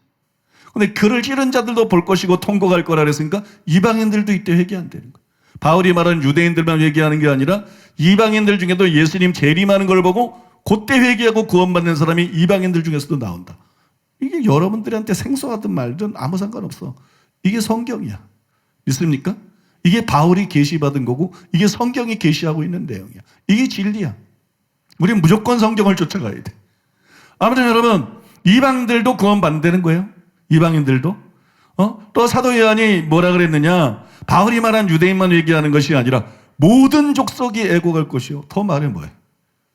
모든 족속이 애곡할 것이요. 근데 유대인들만 애곡하는 게 아니다. 그죠? 스가랴서에 유대인들이 애곡할 게 나와 있는데 모든 족속이 애곡할 것이요. 그때 예수님 재릴 때 온 이스라엘이 통곡하고 회개하고 구원을 받습니다. 모든 족속이 애곡합니다. 근데 이스라엘은 온 이스라엘이지만 모든 족속들 가운데 회개하는 사람들이 그때 나오는데 그 중에 얼마나 회개할지는 이스라엘처럼 계시가 안 돼 있어요. 이스라엘이 그때 그 계시의 로마서 11장 계시의 핵심이기 때문에 이스라엘이 핵심이기 때문에 그거는 안 나와 있어요. 그거는 안 나와 있어요. 그러나 아무튼 재림 때 이스라엘뿐만 아니라 이방인들도 회개하게 됩니다. 재림 때 이스라엘뿐만 아니라 이방인들도 회개하고 이 사람들이 구원을 받죠. 그래서 먼저 휴거한 사람들은 재림 때 휴거하는 사람들은 천년왕국의 왕노릇하는 사람들이 되는 것이고 이 사람들은 천년왕국의 백성들이 되는 것이에요. 저 이제 성경 구절 하나 이걸 개화기라는 의미에서 성경 구절 하나 보겠습니다. 스가랴 14장 16절로 19절. 예루살렘을 치러 왔던 이방 나라들 중에 남은 자가 해마다 올라와서 그 왕 만군의 여호와께 경배하며 초막절을 지킬 것이라. 땅에 있는 족속들 중에 그 왕 만군의 여호와께 경배하러 예루살렘에 올라오지 아니하는 자들에게는 비를 내리지 아니하실 것인즉 만일 애굽 족속이 올라오지 아니할 때에는 비 내림이 있지 아니하리니 여호와께서 초막절을 지키러 올라오지 아니하는 이방 나라들의 사람을 치시는 재앙을 그에게 내리실 것이라. 애굽 사람이나 이방 나라 사람이나 초막절을 지키러 올라오지 아니하는 자가 받을 벌이 그러하니라. 잘 들으셨어요? 이게 무슨 내용일까요? 이게 여러분 천년왕국에 대한 예언입니다. 스가랴가 천년왕국에 대해서 예언한 것인데 근데 예언을 뭐라고 시작하느냐 이렇게 말하고 있어요. 예루살렘을 치러 왔던 이방 나라들 중에 남은 자. 예루살렘을 치러 왔던 이방인 나라 중에 남은 자가 있다. 그 남은 자들이 있다. 그 사람들이 천년왕국에 들어갔다. 그 사람들이 천년왕국의 백성이 되었다. 그렇게 지금 말하고 있는 거예요. 이거는 제가 지난 시간에 말씀드렸잖아요. 아마겟돈 전쟁 때 적그리스도의 가담한 자들은 모두 멸망을 받지만 그렇다고 전 인류가 멸망받는 것이 아니다. 그 전 인류가 멸망받는 것이 아니고 이게 남은 자예요. 여기서 이 스가랴 선지자가 말하는 남은 자가 지난주에 제가 설명한 거하고 완전히 일치하는 거예요. 그러니까 아마겟돈 전쟁 때 적그리스도의 군대에 가담한 사람은 멸망받지만 그때 우리가 통상적으로 알고 있었던 것처럼 전 인류가 구원받는 멸망하는 건 아니다. 그게 여러분 스가랴의 예언을 통해서 다시 한번 확인이 되는 것입니다. 믿습니까? 그게 올바른 해석이라는 것이 다시 한번 확인이 되는 거죠. WBC 스가랴 주석에서 랄프 스미스는 이 구절에 대해서 이렇게 썼어요. 스가랴서의 마지막 장면은 아마겟돈 이후의 세계의 모습이다. 그것은 새로운 세계가 될 것이지만 이전의 세계와 전혀 무관하지는 않을 것이다. 예루살렘을 대적한 최후의 전쟁에 참여한 이방 민족들 가운데서 남은 자들은 이 남은 자들이 누군지를 말해요. 남은 자들은 살아남게 될 것이다. 이 스가랴서의 예언은 아마겟돈 전쟁, 예수님 재림 때 아마겟돈 전쟁이 일어나는데 그 이후의 세계의 모습이니까 천년왕국이죠. 그죠? 재림 후에 천년왕국이니까. 그죠? 그죠? 천년왕국이죠. 그 천년왕국은 새로운 세계가 될 것이지만 이사야 11장에 보면 사자가 소처럼 풀을 먹고 표범이 어린 양하고 뛰어놀고 어린애가 독사굴에 손 넣으면 큰하죠 지금은. 그런데 이제 어린애가 독사굴에 손 넣고 장난쳐도 물지 않는. 그러니까 이게 완전히 새로운 세계. 근데 이전의 세계하고 전혀 무관한 세계는 아니다. 왜? 똑같은 세계예요. 새로운 세계인데 똑같은 세계. 무슨 말이냐? 에덴이 회복이 된 거예요. 하나님이 창조하시고 에덴 동산 같았던 낙원 같은 세계가 하나님 사람이 범죄함으로 말미암아 이렇게 저주를 받아서 이런 세상이 된 거예요. 그런데 천년왕국 때에는 이게 다시 회복이 되는 거예요. 사도행전 3장 21절에 나오는 만유의 회복. 예수님이 재림할 때 만유의 회복이 이루어진다. 그렇게 말씀하고 있는데 그 만유의 회복이 이루. 그러니까 이게 회복이니까 새로운 세계면서도 전과 같은 세계죠. 전하고 무관한 세계가 아니죠. 그거 설명하고 있는 거예요. 그런데 여기서 또 뭐라 하냐? 예루살렘을 대적한 최후의 전쟁에 참여한 이방 민족들 가운데 이 최후의 전쟁이 뭐예요? 갯돈 전쟁이지. 예? 최후의 전쟁은 갯돈 떼먹으면 무서운 거예요. 이게 전쟁 나는 거예요. 아마 갯돈 때문에 일어나는 아마도 갯돈 때문에 일어나는 이 아마겟돈 전쟁. 이게 최후의 전쟁에 참여한 이방 민족들 가운데 남은 자들은 살아남게 될 것이다. 그 군대들은 다 진멸되지만 남은 자는 살아남게 될 것이다. 이 사람들이 천년왕국에 들어가서 천년왕국 백성이 된다는 거. 지난 시간에 여러분들에게 말씀한 거하고 똑같이 여러분 스가랴 선지자가 지금 예언을 하고 있는 것입니다. 그렇게 예언을 하고 있는 거예요. 그런데 천년왕국에 들어간 이 사람들 중에 초막절을 지키는 예루살렘으로 올라오지 않는 사람들이 있어. 그래서 하나님이 그들에게 천년왕국인데 재앙을 내려. 천년왕국인데 그 다음에 그들의 벌을 내려. 벌을 받습니다. 이제 두 손 들고 벌서요. 손 들고 막 벌서인데 이 사람이 누구냐? 휴거한 사람들이 아니에요. 휴거한 사람들은 궁극적인 구원을 받았기 때문에 죄의 존재 자체로부터 해방된 사람들이기 때문에 이렇게 불순종할 수 없어요. 그럼 이 사람들이 누구예요? 육신을 가지고 천년왕국에 들어온 이방인들입니다. 육신을 가지고 천년왕국에 들어온 이방인. 이 사람들이. 그러면 이런 사람들이 어떻게 천년왕국에 들어왔을까요? 방법은 오직 하나예요. 이스라엘처럼 예수님이 재림할 때 회개한 것이. 그래서 온 이스라엘도 육신을 가지고 천년왕국에 들어오고 이 사람들도 육신을 가진 채로 천년왕국에 들어온 것이. 그런데 그들은 궁극적인 구원을 받은 게 아니라 구원을 받은 것이. 한 번 구원은 영원한 구원이 아니에요. 구원받은 사람도 타락할 수 있어요. 그죠? 그러니까 그 중에 타락하는 사람들이 생기는 거예요. 재림 때는 회개했는데 변질되는 사람들이 생기는 거예요. 그래서 초막절은 뭐냐? 나중에 말씀드리겠지만 그러면 이스라엘의 절기를 이게 천년왕국 얘기인데 절기 다 지켜야 되는 건가? 히브리 관점인가? 그거 아니야.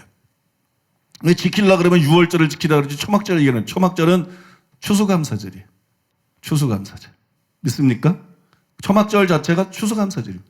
그래서 여러분 그거를 지금 나중엔 지금 설명해 드릴 겁니다. 이번 시간 말고 다음 시간 말고 그 다음 시간쯤에 그 다음 시간쯤에 이제 순서대로 여러분들에게 설명해 드릴 것인데 아무튼 이 사람들이 초막절 하나님께 감사하기 위해서 와야 되는데 안 와요. 안 와. 안 오죠. 근데 이 사람들은 바로 궁극적인 구원을 받지 못한 예수님 재림 때 그때 회개하고 구원받은 그 사람들이다. 한 번 구원이 영원한 구원이 아니기 때문에 이런 여기서 칼빈의 교리, 장로교 교리가 틀렸다는 게 다시 한번 드러나는 거예요. 응? 그래서 이렇게 된다. 그러니까 여러분 그들이 천년왕국 백성이 되는 거예요. 예수님 재림할 때 회개한 이스라엘 백성들과 예수님 재림할 때 회개한 모든 족속 가운데서 회개한 그 사람들이 천년왕국 백성이 되는 것이. 이게 여러분 다시 한번 천년왕국에 대한 이런 기록을 통해서 또 이렇게 확인이 되는 것입니다. 그래서 여러분 이제 여러분들이 천년왕국의 백성이 누군지 누가 천년왕국의 백성이 되는지 이제 확실히 아셨을 줄로 믿습니다. 이제 끝으로 여러분들에게 말씀드릴 거는 사실을 좀 다른 말씀을 드려야 되는데 이건 뭐 의문의 여지가 없죠. 지금까지 설명해 드린 것. 이건 뭐 아무도 못 뒤집어. 이거는. 왜냐면 성경이 그걸 말하고 있기 때문에 어떤 목사도 어떤 학자도 뒤집을 수가 없어. 성경이 그걸 말하고 있는데 뭐 교수가 어떻게 뒤집어? 목사가 무슨 자격으로 뒤집어? 아무도 못 뒤집어. 믿습니까? 성경이 그렇게 말하고 있는 명백한 진리이기 때문에. 근데 이게 생소한 진리고 그러니까 여러분들이 이거는 이제 뭐 의문의 여지가 없죠. 이걸 뒤집을 수는 없어. 그런데도 이걸 인정하면서 의문들이 생길 수 있어. 궁금한 것들이. 그럼 이거는 왜 그렇죠? 이거는 저거는 왜 그렇죠? 지난주에 카페에 올라온 질문. 그러면 666표 받은 사람도 회개할 수 있다는 건가요? 응? 재림 때 이스라엘이나 재림 때 열방에서 사람들이 회개하고 구원받아 천국 백성이 된다면 대환란을 통과한 사람들인데 그때 대부분 666표를 받았을 텐데 그러면 666표 받으면 우리는 회개할 수 없다고 믿는데 666 받으면 무조건 끝이라고 생각하는데 내가 보니까 666이 우상이 돼 있어. 666이. 아주 전능해 666이. 그까지 표딱지 하나가. 전능해. 666에 대한 과대망상에 사로잡혀 있어. 제가 계시로 가면서 666표에 대해서 한마디도 안 하잖아요. 중요한 거 아니에요 여러분. 그냥 적그리스도 나타나면 적그리스도 우상 숭배하고 연루돼서 표를 주고 그 표를 받지 못하면 매매를 못하게 된다. 그거로 딱 끝이야. 뭐 666표를 받으면 뭐 완전히 뭐 사람을 그걸 통해서 지배를 한다. 성경에 그런 얘기가 없어. 그건 그냥 지네들이 상상으로 떠드는 얘기지. 666표를 왜 받느냐? 이거 가지고 매매 못한다. 그거밖에 없어 성경은. 그 666에 대해서 너무 이렇게 과대평가를 하고 막 소설을 뜨고 확산시켜서 그래서 뭐 베리칩이다 뭐다 막 그러는데 나는 포카칩은 좋아하지만 난 베리칩은 너무 싫어. 콘칩도 좋아하는데 난 베리칩 너무 싫어. 듣기도 싫어. 지긋지긋해. 아니 왜 그런데 신경 쓰는지 모르겠어. 그 말 같지도 않은 소리에. 왜 그런데 그렇게 성경은 666에서 간단해요 여러분. 적그리스도가 나타나고 지금 우리가 알 필요도 없어. 뭐가 666이다 아니 적그리스도가 나타나야 666이 나타나지. 적그리스도가 언제 나타날지도 모르는데 응? 예수님이 앞으로 언제 오실지 모르는데 맨날 자기 세대에 올 것처럼 생각했지만 그리고 2000년 지나갔는데 바울 때부터 예수님이 언제 올지도 모르고 앞으로 과학이 뭐 어떻게 발전하고 앞으로 무슨 일이 일어날지도 모르는데 아니 무슨 자꾸 666이 뭐냐 이 불건전한 관심이거든요. 불건전. 괜히 이상한 데 미혹되는 게 아니야. 뭔가 이 마음이 바르질 않은 거야. 쓸데없는 데 관심을 가는 거야. 쓸데없는 데. 진짜 성경이 우리에게 필요한 진리들의 관심을 갖지 않고 666이 왜 마귀표에 꽂히냐고. 그럼 그냥 그 마귀표를 막 그냥 얼마나 띄어 올려놨는지 666이 막 아주 그냥 전지전능해 버려 그냥. 이 베리팀 얘기하는 사람하고 그러면 아예 말도 섞지 마세요. 베리 그러면 가. 베리 그러면 안 놀아. 니들끼리 놀아. 그런 거 여러분 신경 쓰지 마세요. 그러니까 이제 666표가 너무 과다망상이 돼가지고 666표를 받으면 무조건 해결할 수 없다. 끝났다. 이런 게 편만하게 퍼져 있어. 근데 과연 그런가? 과연 그런가? 그거는 이제 다음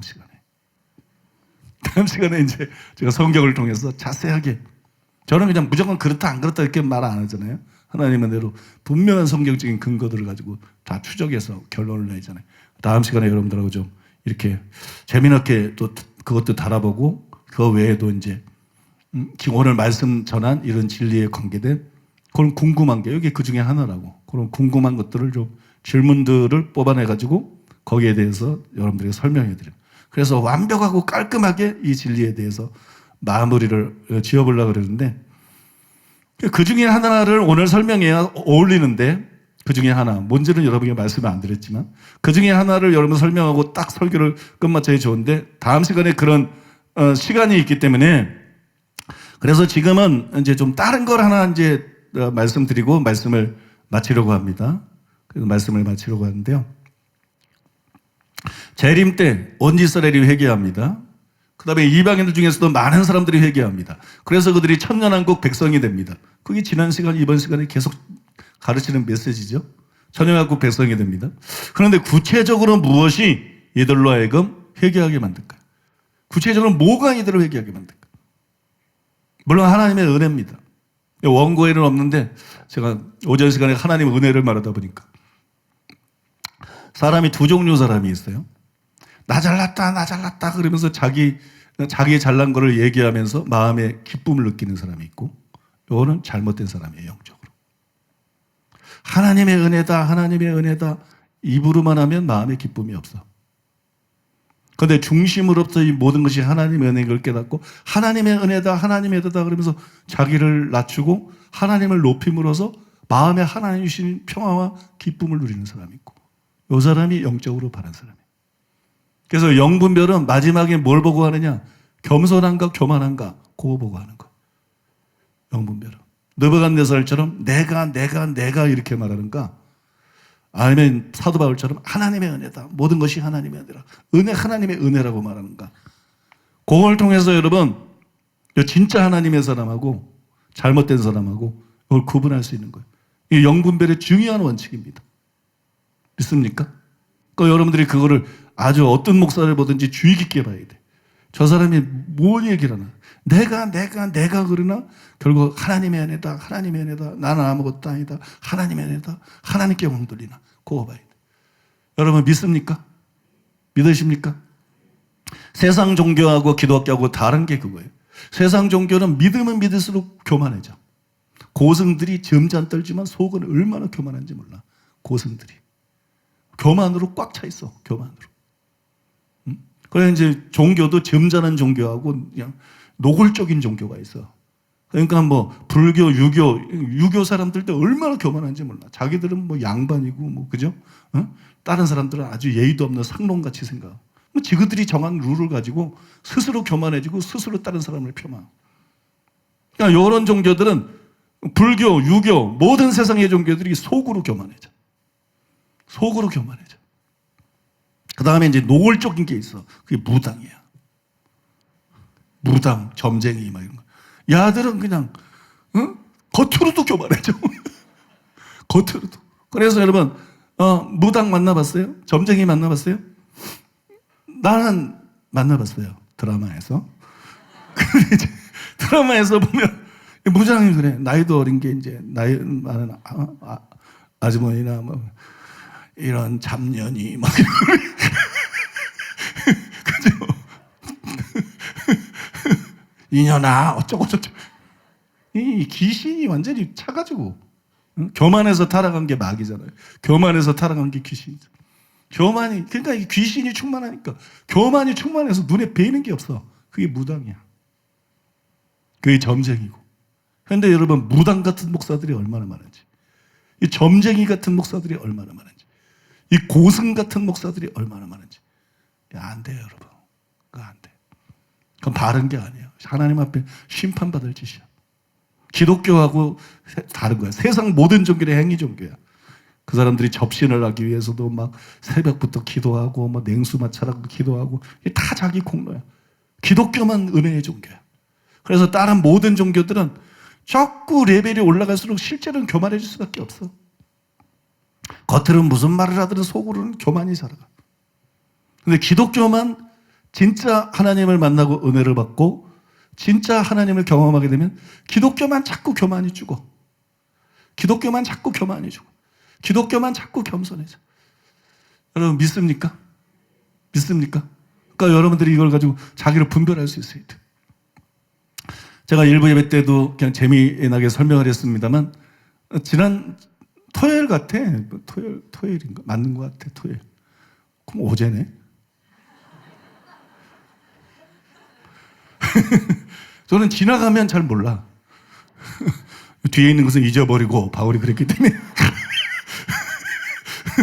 성경대로 살기 위해서 기억력이 없어. 부부싸움 때는 엄청 분별해. 엄청 불리해. 엄청 불리해. 우리 집사람은 지나간 일을 다 기억해. 너무 비성경적이야. 10년 전 것도 20년 전 것도 다 기억해. 너무 비성경적이야. 나는 성경적이야. 일주일만 지나가도 몰라. 몰라. 기억나는 게 없어. 지난 것을 잊어버리고. 아무튼 여러분, 어젠가 봐. 아무튼, 지 목사님하고, 김옥교 목사님하고 같이 이제 식사를 하는데, 지 목사님이 그런 거예요. 요즘에 우리나라에서 베스트셀러 1위 제일 많이 팔리는 책이, 누구? 이지성이요? 박지성이 아니고? 이지성 작가의 책이 에잇이라는 책? 에잇. 8이라는 책이래요, 8. 8. 에잇. 나는 그 에잇인 줄 알았더니 8이라는 책. 이 8이라는 책이 이게 아주 그냥 베스트셀러 1위래요. 근데 지 목사님이 그 책을 사서 읽었나 봐. 난 그런 책 안 읽는데 보통. 근데 이제 이게 아주 워낙 뜨고 있는 책이고 아주 좋은 책이다 그래서 지 목사님이 사서 읽어봤는데 거기 보니까 이제 컴퓨터하고 사람에 대한 얘기가 나오나 봐요. 내가 들은 대로만 말하는 거라서 정확한 표현은 모르고 이제 들은 대로만 말씀드리면 여러분 서울대 나오고 하버드 나오고 천재다 영재다 최고 머리가 좋은 사람들 최고 공부 잘하는 사람들 그 사람들이 다 폐기 처분된다는 거. 왜? 컴퓨터가 그냥 그 사람들이 50년 거쳐서 할 수 있는 것 같다 몇 초면 할 수 있으니까. 그거 똑똑한 게 공부 잘하는 게 무슨 의미가 있냐는 거. 그러니까 이제 세상이 점점 발전하면서 컴퓨터가 이 사람들을 다 이긴다는 거야. 서울대를 나왔든 와세다를 나왔든 안 써야 되는 거야. 와세다를 나왔든 하버드를 나왔든 컴퓨터가 다 이긴다는 거야. 영화에 보면 컴퓨터가 완전히 지배하는 세상도 나오고 그러잖아. 근데 컴퓨터가 암만 발전을 해도 컴퓨터가 도저히 이길 수 없는 인간이 있다는 거야. 컴퓨터가 정말 이길 수 없는, 그게 진짜 천재라는 거야. 그게 진짜 천재다.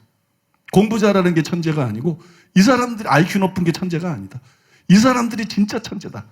이 사람들이 또 앞으로 이 인류 사회에 가장 필요로 하는 사람들이다. 근데 이 사람들에게는 세 가지 특징이 있다는 거예요. 세 가지 특징. 하나는 다른 사람의 슬픔, 다른 사람의 아픔에 깊이 공감할 수 있는, 그걸 깊이 공감할 수 있는 그런 공감 능력이 있다는 거예요. 공감 능력이. 근데 지 목사님이 책을 읽다 보니까 그게 나라는 거야. 저는 그런데 공감 능력이 굉장히 뛰어나거든요. 그래서 북한 동포 때문에 그러고 막 외치고 그러잖아요. 아무튼 여러분, 그 공감 능력이 자기가 이제 지켜보니까 이게 담임 목사님이 되는 거야. 그 다음에 두 번째 특징이 있다는 거야. 그건 창의적이라는 거야. 판에 박히지 않은 창의력. 근데 그게 나라는 거야. 그게 있다가 보니까 이건 담임 목사님인데? 이건 담임 목사님이야. 그랬더니 그 다음에 세 번째 특징이 있다는 거야. 그 사람들은 자연을 사랑한다는 거야. 그게 나라는 거야. 자연을 사랑한다는 거야. 산을 좋아하고 자연을 사랑하고. 내가 지금 언제 가게 될지 모르겠지만 내년이나 후년이나 한번 생각을 하고 있는데 캐나다 한번 난 가보고 싶어요. 캐나다 옛날에 가봤지만 캐나다를, 왜냐면 거기 자연이 좋아. 나는 외국 가면 자연 보러 갑니다. 자연. 그냥 도시 너무 싫어. 외국에서는 도시, 성 그런 데 잘 안 가. 저는 이제 무조건 사람 때묻지 않은 자연, 큰 나무들이 있는 거, 맑은 물이 있는 거, 맑은 공기가 있는 거, 사슴이 뛰어노는 거, 연어 잡을 수 있는 거. 아무튼 여러분, 자연을 저는 굉장히 좋아하는데 그 자연을 좋아하는 사람이 나라는 거야. 그러면서 진 목사님이 그 얘기를 장황하게 설명하면서 내가 천재라는 거야. 목사님이 공부 잘한 것도 아니고 마이크가 높은 것도 아니지만 목사님 같은 사람이 천재라는 거야. 그 책에서 그 지성 작가가 그렇게 진짜 지성이 있네 그 사람. 지성 작가가 그 얘기를 하고 있다는 거야. 그랬더니 아니 그 옆에 앉아있던 영적인 거장 김옥준 목사님이 완전히 동의를 하는 거야. 완전히 동의를 하면서 맞다고, 목사님이 진짜 천재라고. 이 공부 잘한다고 이 세계를 아는 것 같더라고. 진 목사님이 설명하는 그런 이제 이런 이론들을 아는 것 같더라고. 다른 걸 통해서 간접적으로. 그게 진짜 천재라고. 그 애나가 그 얘기를 듣는데 얼마나 기분이 좋은지. 그 얘기를 듣는데 얼마나 기분이 좋은지, 얼마나 뿌듯하고 행복한지. 그랬을 것 같죠? 내가 그 얘기를 듣는데 너무 부자연스러운 거. 내가 그 얘기를 너무 불편한 거. 너무 불편해. 듣고 싶지 않은 거. 들어보니까 맞는 얘기야. 그래도 듣고 싶지 않아. 왜? 맞는 얘기입니다, 그거는. 맞는 얘기인데 왜 듣고 싶지 않냐? 그래서 내가 된 게 아니야. 그건 사실이야. 근데 그렇다고 내게 된 게 아니야. 바울이 말한 그대로 내가 다른 사람보다 더 많이 수고했으나 그러나 그거로 된 거 아니다. 그런 요소들이 나한테 있어요. 그런 요소들이 나한테 있지만 그것 때문에 된 거 아니야. 그것 때문에 뭐가 돼? 그것 때문에 어떻게 돼? 그것 때문에 된 거 아니야. 그런 속성을 가진 많은 사람들이 있어. 그 사람들이 진짜 공부 잘하는 사람들을 훨씬 뛰어넘을 수 있는, 컴퓨터하고 대결에서도 승리할 수 있는 그런 사람일 수도 있어. 나도 그걸 다 인정해. 그러나 그렇다고 된 거 아니야. 하나님이 나에게 은혜를 베푸신 거야. 그것 가지고는 아무것도 안 되는데, 그것 가지고는 아무것도 될 수가 없는데 하나님께서 나를 불쌍히 여기신 거야. 하나님께서 나에게 은혜를 베푸신 거야. 하나님께서 나에게 지혜를 주신 거야. 하나님께서 나에게 말씀의 은사를 주신 거야. 그거를 나는 부인할 수가 없는 거야. 저거 맞는 말이지만 저것 때문에 된 거 아니야. 저거 맞는 말이지만 그래서 내가 천재가 아니야. 저거 맞는 말이지만 하나님의 은혜 때문에 된 것이야. 하나님의 은혜 때문에 된 거. 그러니까 내가 천재라는 소리를 듣는 게 합당한 게 아니고 이 모든 것이 하나님의 은혜다. 이 모든 것이 하나님의 은혜로 된 것이다. 믿습니까? 너무 감사하다. 나는 아무것도 아닌데 너무 감사하다. 하나님만이 영광을 받으셔야 된다. 하나님이 높임을 받으셔야 된다. 이런 얘기를 해야 이게 영의 공명이 돼가지고 좋지. 이 영의 공명이 맞는 얘기인데도 불편한 거야. 맞는 얘기인데도 그거는 부분적인 얘기지 전체가 아니기 때문에 그건 불편한 거야.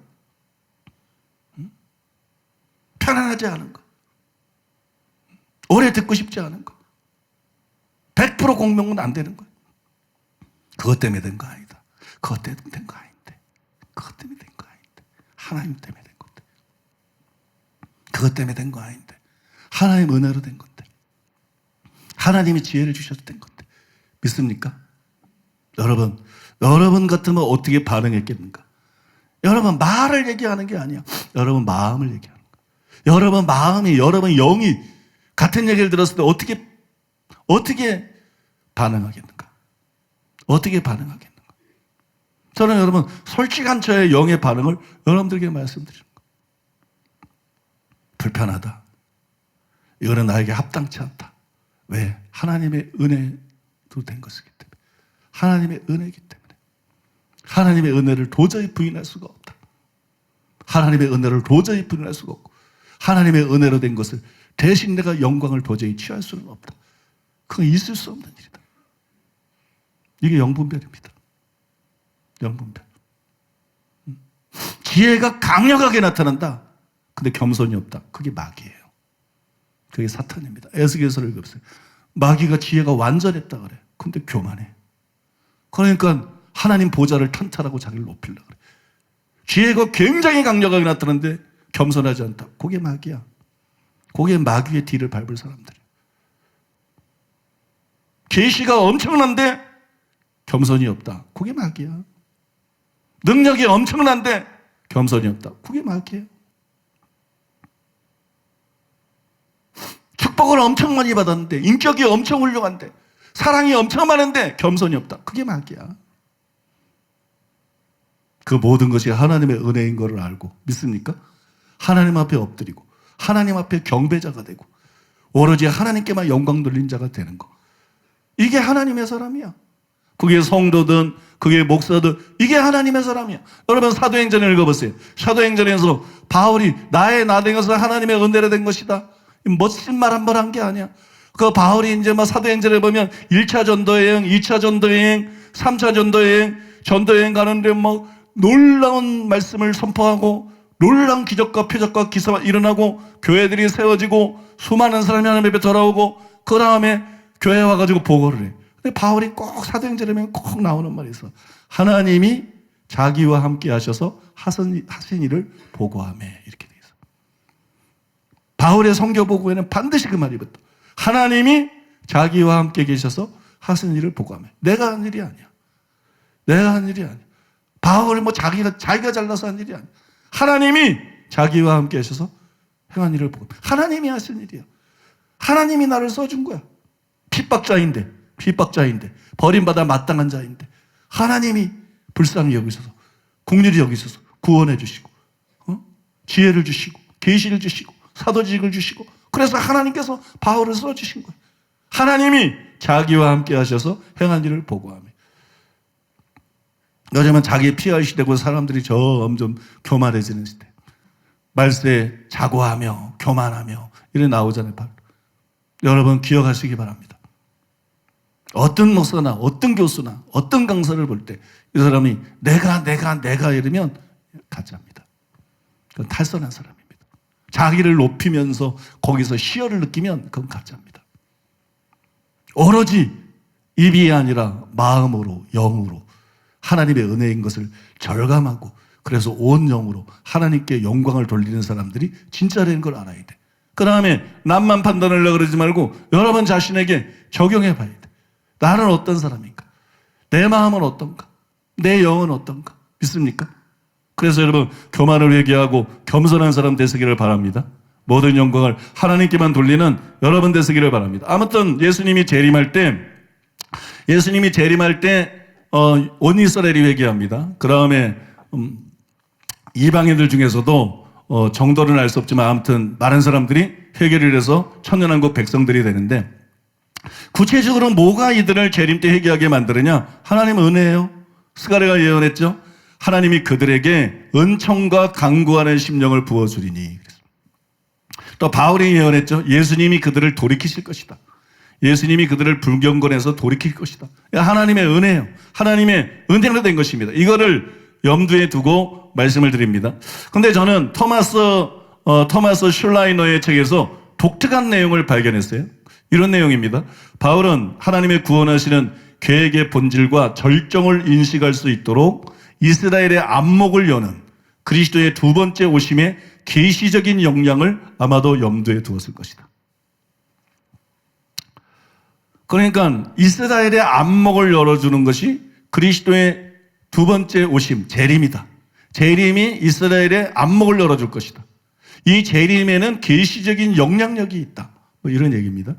이한수 교수님도 유사한 독특한 말을 했어요. 재림 때 구원자 그리스도가 오시면 이스라엘 백성에게서 바로 이 불경건의 죄를 제거시킬 것이다. 바울은 아마도 그리스도의 재림이 지닌 계시적인 효과, 그리스도의 재림이 지닌 계시적인 효과를 염두에 두고 있는 것으로 보인다. 그리스도께서 재림하면 이스라엘의 닫힌 눈을 열게 하여 하나님의 구원 계획이 그리스도 안에서 어떻게 정점에 도달하게 되는지를 깨닫게 될 것이며, 그 결과로 그들은 모든 불경건한 삶에서 돌아서서 하나님과의 관계를 다시 회복하게 될 것이다. 여기서도 그리스도의 재림이 지닌 계시적인 효과, 그래서 그 계시적인 효과에 의해서 예수님이 재림하면 이스라엘의 닫힌 눈이 열리게 될 것이고 그들이 회개하고 하나님의 백성이 될 것이다. 뭐 그런 얘기입니다, 여러분. 여러분, 재림은 예수님이 누군지를 극명하게 보여줍니다. 예수님이 어떤 분인지를 극명하게 보여줘요. 재림은 예수님이 하나님의 아들이시고, 재림은 예수님이 메시아라는 것을 가장 극적으로 보여주고 가장 극명하게 보여줍니다. 예수님은 단순히 목수 요셉의 아들이 아니다. 예수님은 단순히 선지자 중에 하나가 아니다. 예수님은 단순히 사람들이 착각하는 것처럼 4대 성인 중에 하나가 아니다. 전 무슨 소쿨이니, 아니면 맹꽁이니, 아니면 저 마호메트니, 이런 거하고 비교가 불가한 분이다. 믿습니까? 예수님은 그들의 구원자이시오. 석가모니니, 예수님은 그들의 구원자이시오. 예수님은 그들의 심판자이시다. 믿습니까? 예수님은 그들을 지으신 하나님이시다. 이 예수님이 어떤 분인지를 가장 극명하게 보여주는 것이 재림이에요. 그래서 재림 자체에 이스라엘의 안목을 열어주는 계시적인 영향력이 있어요. 그걸 말하고 있어요. 그런데 그러니까 왜 재림 때 이들이 회개하게 될까? 그 문제를 좀 생각해 보는 거예요.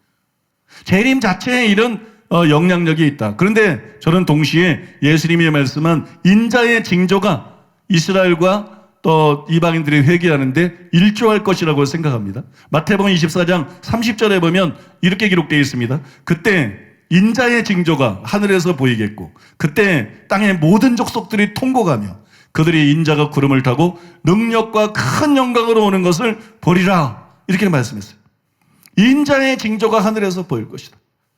인자의 징조가 하늘에서 보이고 그때 모든 족속들이 통곡할 것이다. 인자의 징조를 보고, 인자의 징조를 보고 모든 족속들이 통곡하며 회개할 것이다. 예수님이 말씀했어요. 그러면 인자의 징조가 뭐길래 모든 민족이 보고 통곡하게 될까요? 제가 인자의 징조가 뭔가 그게 궁금해졌어요. 그래서 인자의 징조가 뭔지 나도 모르죠. 그래서 인자의 징조가 뭔지 한번 연구를 해봤어요. 여러 책들도 찾아보고 연구를 해봤는데 도널드 헤그너는 아주 원론적인 말을 했습니다. 이렇게 말했어요. 무엇을 생각하고 있는지는 알기가 어렵다. 무엇을 생각하고 있는지는 알기가 어렵다. 분명히 어떤 특별한 사건이 곧이어 일어날 일, 그 재림 자체에 대하여 눈에 띄게 세상에 경고할 것이다. 원론적인 말을 했는데 다른 책에도 뾰족한 말들이 별로 없더라고요. 그런데 제가 읽은 것 중에 가장 설득력이 있었던 것은 이상근 박사님의 주장을 보강한 것인데, 그걸 보강한 것인데 한 주석책에 나오는 이런 내용이었어요. 이 구절은 3절에서 인자의 재림을 묻는 제자들의 질문에 대한 직접적인 대답이다. 한편 여기서 인자의 징조가 과연 무엇이냐 하는 것에 대해서는 많은 의견들이 제시되어 왔다. 즉, 첫째, 그리스도의 십자가; 둘째, 예수 그리스도에게서 나오는 영광의 광채; 셋째, 천군 천사; 넷째, 주의 탄생을 알린 것과 같은 별; 다섯째, 예수 그리스도 자신일 것이라는 견해 등이다. 이 가운데 둘째, 셋째, 넷째는 이를 뒷받침할 만한 근거가 부족하고, 다섯째는 본구절의 문맥상 흐름을 거스르고 있어 수용하기 힘들다고 할 수 있다. 특히 본구절은 인자의 징조와 인자 그 자체를 뚜렷이 구분하고 있기 때문에 예수 그리스도 자신을 징조로 보는 것은 무리가 있을 것이다. 따라서 가장 무난한 해석은 첫 번째인데, 십자가보다 더 인자를 더 잘 나타낼 수 있는 것이 없다는 점에서 보편적으로 받아들여지고 있다. 하지만 이 견해도 유력한 것일 뿐 단정할 수는 없다. 따라서 가장 정확한 답변은 인자의 징조가 무엇인지 알 수 없다는 것이다. 다만 그때에는 그것을 보는 자마다 그것이 그리스도의 재림의 징조라는 것을 알게 될 것이다. 그러니까 5가지 견해들이 있어 왔는데 5가지 이제 예측이죠. 예측하는 견해들이 있어 왔는데 십자가라는 것이 제일 가능성이 있다. 십자가라는 것이 제일 가능성이 있다. 근데 정확하게 뭔지는 모른다. 인자의 징조가 십자가일 가능성이 제일 높은데 정확하게 뭔지는 모른다. 그게 맞는 말인 것 같아요. 성경에 뭐 인자의 징조가 뭔지 설명한 것이 없기 때문에 이건 추측의 영역이기 때문에 우리가 정확하게 알 수도 없고 단정할 수도 없습니다. 근데 인자의 징조라는 말이 하나의 단서는 될 수 있는 것 같아요. 인자의 징조의 성격이 뭔지를 말해주는 거예요. 말세의 징조 그러면 뭐예요? 말세의 징조 그러면 말세에 대해서 가르쳐 주는 거 아니에요? 말세가 얼마나 임박했는지. 그럼 인자의 징조 그러면 뭐예요? 이 땅에 인자로 오신 예수님에 대해서 뭔가를 계시하는 거죠. 예수님에 대해서 뭔가를 가르쳐주는 그런 징조죠. 그게 여러분 인자의 징조죠. 인자의 징조. 그 징조는 표적 아니에요? 표적. 그 사인 아니에요? 사인. 근데 뭘 가리키는 표적인가? 예수님을 가리키는 표적. 예수님이 어떤 분인지 예수님에 대해서 알게 해주는 표적. 뭐 이런 것이 인자의 징조일 것이에요. 그래서 십자가일 가능성이 높다는 거예요. 십자가 딱 하면 예수님이 어떤 분인지 딱 설명을 안 해도 뭐 복음 전파를 안 해도 십자가 딱 하면 예수님이 어떤 분인지 드러나잖아요. 그죠? 예수님이 죽음을 통해서 인류를 구원한 메시아. 그죠? 구원자. 응? 예수님이 어떤 분인지를 십자가가 딱 보여주는. 그게 십자가의 가능성이 높은데 이게 십자가든지 아니면 십자가가 아니고 다른 것이든지 아무튼 인자의 징조는 예수님이 어떤 분인지를 깨닫게 해줄 것이다. 근데 예수님이 재림할 때 인자의 징조가 하늘에서 보일 거라는 거. 인자의 징조가 하늘에서 보이는 거.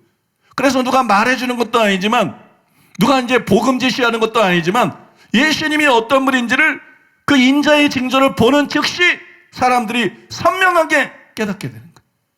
선명하게 이해해야 되는 거예요. 그 전까지는 예수님에 대해서 어떻게 생각했든지 그 인자의 징조를 보고 예수님이 어떤 분인지를 알게 된 거예요. 아, 예수님이 하나님의 아들이구나. 아, 예수님이 구원자구나. 메시아구나. 근데 내가 그분을 믿지 않았구나. 내가 그분을 거절했구나.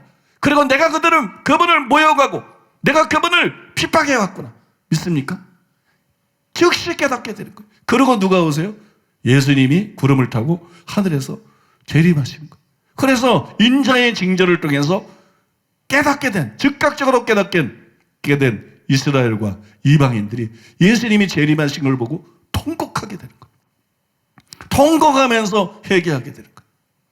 우리가 하나님의 아들을 거절했구나. 우리가 메시아를 핍박했구나. 우리가 메시아를 조롱했구나. 자기들의 죄를 통곡하면서 회개하면서 불경건해서 불신앙해서 이 사람들이 돌아서게 되고 그래서 하나님께서 그들을 죄를 용서하시고 그들을 구원하시고 그들의 여러분 천연왕국에 들어가게 되고 천연왕국 백성이 되는 것입니다. 그래서 이런 점들을 다 우리가 종합적으로 생각해 볼 필요가 있다는 거예요. 우리는 오랫동안 예수님 재림 전에 회개해야만 구원받는다. 그것이 대다수 사람에게 또 진리입니다. 그런데 그것만 알고 있기 때문에 그런 면도 있지만 또 이런 면도 있는데 이걸 모르기 때문에 그래서 온 이스라엘이 예수님이 재림할 때 회개하고 구원을 받는다? 이방인들 중에서도 예수님 재림할 때 회개하고 구원받는 사람들이 있고 그들이 천년왕국 들어가서 천년왕국 백성이 된다? 그러면 굉장히 이거를 어렵게 생각할 수 있다고요. 그러나 이런 점들을 가만히 생각해 보면 이상한 일이 아니죠. 그죠? 예수님이 재림할 때 인자의 징조를 보고 누가 복음 제시하는 사람이었지만 예수님이 어떤 분인지를 확실하게 이해하게 됩니다. 그리고 재림하시는 예수님을 보면서 통곡하며 회개하고 그들이 구원을 받고 그래서 천년왕국 백성이 된다는 게 이게 여러분 이상한 일도 아니고 불가능한 일도 아니다. 불가능한 일도 아니다. 그래서 지난 시간과 오늘 이 시간에 걸쳐서 우리가 배운 것이 얼마든지 성경적으로 진리일 뿐만 아니라 실제로 타당한 것이다. 믿습니까? 그걸 우리가 깨달을 수가 있는 것이에요. 이제 말씀이 끝났는데 우리가 왜 이거를 지금 규정하고 있어요? 천년왕국 백성이 누군가? 이걸 왜 우리가 그렇게 관심을 갖고 있어요? 그거는 환란전 휴거설이 틀렸기 때문이에요. 환란전 휴거설이 진리가 아니기 때문에. 그 다음에 환란중 휴거설도 진리가 아니기 때문에. 7년 대환란전에 예수님이 오시고 뭐 공중재림 있고 재성재림 있고 이거는 인간이 만들어낸 소설이고 성경을 오해한 것이기 때문에. 성경에서 재림은 하나밖에 없고 과거에 다 성경으로 완벽하게 여러분들에게 증명한 것처럼 통과설이 맞기 때문에 예수님이 지상재림 딱 한 번 재림하시기 때문에. 그러니까 여러분, 만약에 7년 대환란 전에 예수님이 재림한다 그러면 우리에게 기회가 있는 거예요. 준비가 안 돼서도. 그죠?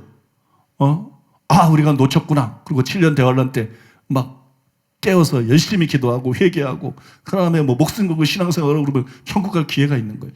그러나 이거는 통과설이기 때문에 그런 기회가 없는 것이. 통과설이 진리이기 때문에 우리는 깨어 있어야 돼요. 아까 말씀드린 것처럼 지난 시간에 말씀드린 것처럼 기독교인들은 그 전에 깨어 있어야 된다 그러죠. 깨어 있지 않는 자에게는 기회가 없어요. 이거는 불신자들에 대한 얘기지, 조금 전에 얘기는 하나님께 돌아오지 않은 불신자들에 대한 얘기지 기독교인들에 대한 얘기가 아닙니다. 기독교인은 예수님 재림하기 전에 회개하고 죄에서 떠나야 되는 거예요. 기독교인은 영적으로 깨어 있어야 되는 거예요. 그래야만 이 사람들이 들림 받을 수 있는 거예요. 그렇지 않은 사람이 예수님 재림 때 회개할 수 있다, 그런 의미는 또 절대로 아닙니다. 그러니까 여러분, 우리가 어떻게 해야 되겠어요? 통과설이 진리예요. 그러니까 기복신앙 안 돼요. 기복신앙. 참 이 기복신앙이 가면 갈수록 제가 보니까 문제인 것 같아요. 기복신앙 안 됩니다. 우리는 여러분 기복신앙이 아니라 대환란을 통과해야 되기 때문에 일사각오의 신앙을 가져야 돼요. 계산적이지 않고 비겁하지 않고 뒤로 물러서지 않는 일사각오의 신앙 가지고 목숨 걸고 신앙생활을 해야 됩니다. 또 우리는 어떻게 해야 되겠어요? 반드시 기도해야 됩니다. 기도는 뭐 하고 싶다고 하고 하기 싫다고 안 하고 그건. 여러분, 하고 싶다고 하는 일이 얼마나 돼? 아침에 다 일어나고 싶어서 일어나요? 나 학교 가고 싶어서 가요? 직장 가고 싶어서 가요? 일하고 싶어서 해요? 공부하고 싶어서. 여러분, 하고 싶어서 하는 일이 얼마나 돼? 매일 샤워하고 싶어서 해요? 여러분? 그런가? 중독된 사람들이야. 샤워에 중독된 사람들. 나는 샤워하기 싫어. 여러분, 샤워를 꼭 하고 싶어요? 여러분, 하고 싶어서 해야 되는 게 아니고 우리가 하는 일의 대부분은 해야 될 일이기 때문에 하는 거예요. 여러분, 기도가 바로 그와 같아요. 기도를 막 하고 싶으면 하고 하기 싫으면 안 하고. 기도는 하고 싶고 하기 싫건 무조건 해야 되는 거예요. 기도해야 영적으로 깨어 있을 수 있기 때문에, 기도해야 예수님 재림을 준비할 수 있기 때문에, 기도해야 죄를 이길 수 있기 때문에, 기도해야 성령 충만 받을 수 있고, 기도해야 변화될 수 있기 때문에. 그러니까 여러분, 정말 결단하시고, 여러분 날마다 기도하십니까? 날마다 시간을 정해놓고 빼먹지 않고 날마다 정말 기도하고 계십니까? 그렇지 않다 그러면 회개해야 됩니다. 결단하고 오늘부터 기도하는 사람 돼야 됩니다. 그 다음에 죄를 심상히 여기지 말고 죄와 싸우고 영적으로 깨어있는 사람이 되어야 됩니다. 그래서 반드시 들림받는 여러분 되어야 될 줄로 믿습니다. 그런 여러분 다 되시기를 예수님의 이름으로 축복합니다. 그럼 우리 들은 말씀 기억하면서 주여 삼창하고 통성으로 기도하겠습니다. 주여 삼창은 일부 것 들어드릴게요. 우리 주여 삼창하고 통성으로 기도하겠습니다. 주여, 주여, 주여. 하나님, 웬 은혜입니까? 웬 사랑입니까? 감당할 수 없는 은혜, 승량할 수 없는 은혜. 하나님, 내가 이 자리에 앉아있는 것이 은혜임을 또 깨달았습니다. 아버지 앞에 감사함으로 나아가고, 아버지 감사하다고 고백하고, 영원히 감사하다고 고백해도 나의 감사는 하나님이 베푸신 은혜에 다 달하지 못했습니다. 아버지, 오늘도 나는 감사함으로 주님께 나아갑니다. 하나님, 이 땅에 내가 한 번도 들어보지 못한 말씀, 나는 오늘 이 말씀을 내 평생에 처음 들었습니다. 하나님, 그러면서 깨달은 것은 하나님의 은혜구나. 말씀을 전하시는 것도 은혜지만 이 자리에 앉아서 내가 이 말씀을 듣는 것이 은혜이구나.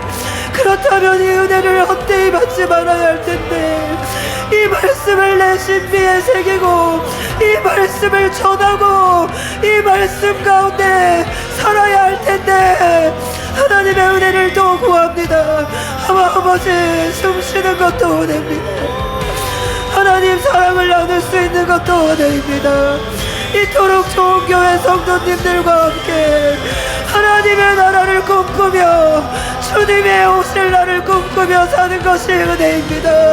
아버지, 날마다 그 은혜를 기억하고 더 큰 은혜를 하나님이 주실 수 있도록 기도하며 성령의 충만함을 구하며 주님과 함께 사는 삶이 되게 하여 주시옵소서. 성경의 모든 인물들이 주님과 함께 하심으로 모든 은혜, 하나님이 주시는 축복 가운데 그 부르심을 성취하며 살았던 것처럼 하나님, 우리가 우리에게 주신 하나님의 은혜를 붙잡고 헛되이 누리지 아니하며 하나님이 부르시는 그 부르심의 길로 달려가게 하여 주시옵소서. 크신 구원을 베푸시는 내 아버지, 주님 재림하시는 그 순간에도 은총과 강구의 양을 부으셔서 은혜로 그들을 구원하시는 신실하신 내 아버지, 한 번도 이스라엘을 버리신 적이 없으신 내 아버지, 한 번도 이 땅의 영혼들을 그냥 내친 적이 없으신 내 아버지, 그 사랑 우리가 붙잡습니다. 아버지, 우리도 그렇게 그 은혜의 삶을, 하나님이 주시는 축복을 누리며 이 땅에 하나님을 전하는 그 삶을 살아가게 하여 주시옵소서. 하나님의 진리의 말씀을 붙잡고 이 말씀을 온 땅에 전파하며 구원의 길을 여는 삶을 살아가게 하여 주시옵소서. 우리에게 베푸신 은혜를 감사드립니다. 한량없으신 그 은혜를 감사드립니다. 이것이 왜 은혜입니까? 우리를 구원하신 주님께서 이 시간 이 생명의 말씀을 또 들을 수 있게 하신 것이 무슨 은혜입니까? 주님 은혜가 넘칩니다. 내게 주신 주의 은혜가 넘칩니다. 주님, 우리가 은혜에서 은혜로 자라가게 하소서. 처음도 은혜요 끝도 은혜인데 은혜를 받은 이곳에 멈추는 것이 아니라 계속해서 은혜 가운데 자라가게 도와주시면서 진리의 말씀을 듣고 깨달은 것이 은혜이지만 이 말씀을 붙잡고 살아갈 수 있는 은혜를 부어주시면서 이 진리의 말씀을 목숨 걸고 전할 수 있는 은혜를 부어주시면서 나 혼자만이 은혜를 받아 누리는 것이 아니라 수많은 사람들에게 이 은혜의 복음을 증거하며 수많은 영혼들을 주님께로 돌이킬 수 있도록 그 은혜의 통로가 될 수 있도록 주님, 우리를 사용하여 주시면서 우리는 빚진 자들입니다. 주님의 은혜에 빚진 자들입니다. 갚을 수 없는 은혜에 빚진 자들입니다. 아버지, 헛되이 받지 않게 하소서. 이 은혜를 헛되이 받지 않게 하소서. 끝까지 구원을 이루는 삶을 살 뿐만 아니라 한 영혼이라도 구원하기 원하시는 그 주님의 마음을 깨닫고 주님의 뜻을 알아 주님의 손과 발이 되어 주님의 입술이 되어 이 복음을, 진리의 말씀을 전하는 자들이 되게 하소서. 아버지, 우리를 사용하소서. 아버지, 우리를 사용하소서. 담임 목사님을 쓰시는 것처럼, 김옥경 목사님을 쓰시는 것처럼 우리 모든 성도들을 사용하소서. 이곳에 있는 우리들을 사용하소서. 우리가 주님의 뜻을 전하는 통로가 될 것입니다. 주님의 사랑을 나타내는 통로가 될 것입니다. 우리에게 은혜를 부어주사 우리에게 이 은혜를 감당할 수 있게 하사 우리를 통하여 주의 뜻이 이루어지게 하여 주시면서 오늘 들은 이 말씀도 너무나 귀한 것입니다. 놓칠 수 없는 것입니다. 아버지여, 더 깨닫게 하소서. 우리의 깨달음이 더 깊어지게 하시고 우리의 순종함이 더 절제해지게 하여 주시면서 한 걸음도 한 걸음도 주님께로 나아갈 수 있는 그 은혜를 이 시간도 부어주시옵소서. 하나님의 은혜에 감사드립니다. 그 크신 은혜를 베푸셔서 하나님, 우리 영혼을 사랑하셔서 이곳에 있게 하신 주님께 영광 올려드립니다. 하나님, 내 몸과 마음을 드려도 그 감사를, 그 은혜를, 그 사랑을 다 갚을 수 없습니다. 하나님, 우리가 이 시간 주님께 엎드려 구합니다. 제대로 사는 것도 하나님의 은혜입니다. 제대로 죽는 것도 하나님의 은혜입니다. 우리 중 누구든지 자기를 위하여 사는 자가 없고 자기를 위하여 죽는 자도 없습니다. 오직 주님을 위하여 죽고 주님을 위하여서 사는, 사나 죽으나 주님의 것이 되는 것, 하나님, 그런데 그것도 주님의 은혜입니다. 하나님, 우리의 힘으로는 감당할 수 없는, 단지 우리의 결단만으로는 감당할 수 없는 하나님의 은혜가 필요합니다. 이 시대를 살아갈 때에, 이 마지막 때를 살아갈 때에 우리가 제대로 살 수 있는 은혜를 베풀어 주시옵소서. 제대로 죽을 수 있는 하나님의 은혜 가운데 거하게 하여 주시옵소서. 순교자의 심령을 심어주소서. 하나님의 뜻을 위해서 하나님의 고난들을 통과하며 제대로 죽을 수 있는 하나님의 은혜의 삶을 살게 하여 주시옵소서. 살아있는 순교자들이 일어나기를 원합니다. 진짜 죽음을 각오한 살아있는 순교자들이 일어나게 되기를 원합니다. 이곳에 주님의 은혜를 베풀어 주시옵소서. 이곳에 그런 주님의 사람들이 일어날 수 있도록 은혜를 베풀어 주시옵소서.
하나님, 우리가 돌아온 모든 시간들, 하나님, 나는 인식하지 못했던 그 시간들 속에 하나님, 나는 나 혼자가 아니라 주님의 도우심과 주님의 살피심 속에 있었습니다.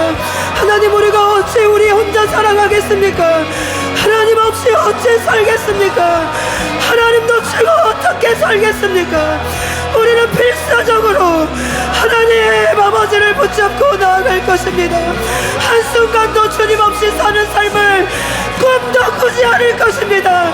내 삶의 모든 것, 나에게 전부이신 주님, 주님을 붙잡고 주님과 함께 사는 삶으로 우리의 삶을 결단하며 나아갑니다. 하나님의 손길이 이곳에 있습니다. 여러분 모두에게 임한 주님의 손길이 있습니다. 격려하시고 위로하시고 힘을 북돋워 주시는 하나님의 손길이 이곳에 있습니다. 여러분을 지금 안수하시고 계십니다. 붙잡으시길 바랍니다. 하나님을 부르세요. 아버지를 부르세요. 아버지를 부르세요.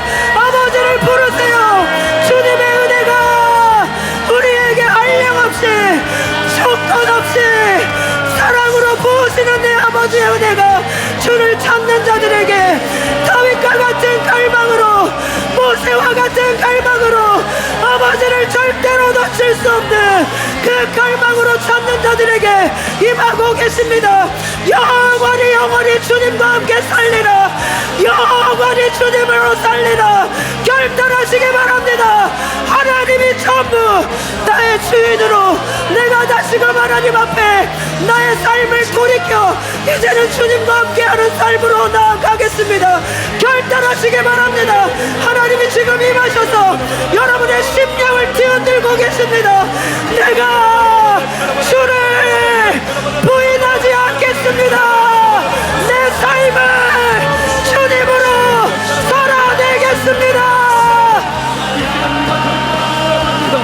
새롭게 주님의 은혜를 붙들고 결단하며 나아갑니다. 우리가 이미 우리 주의 은혜로 구원을 받았지만 끝까지 궁극적인 구원을 얻기까지 달려갈 수 있는 은혜를 이 시간 구합니다. 주님 도와주시면서 주님 붙들어 주시면서 두렵고 떨림으로 우리의 구원을 이루어갈 수 있도록 은혜를 부어 주시면서 아버지 주님의 도우시는 은혜가 필요합니다. 이 시간 주님을 끝까지 붙들 수 있는 은혜가 필요합니다. 주님의 은혜를 구합니다. 주님의 은혜를 이 시간 구합니다. 우리에게 부어주신 은혜가 헛되지 않을 수 있도록 아버지와 함께 하소서. 아버지와 함께 하소서. 일어나라 함께 가자. 일어나라 함께 가자. 주님 우리를 초청하십니다. 우리가 혼자가 아니라 우리 힘으로 감당하는 것이 아니라 주님께서 이미 십자가의 은혜로 우리에게 성령을 보내주셨습니다. 성령께서 우리와 함께 하십니다. 도우시는 은혜, 도우시는 은혜.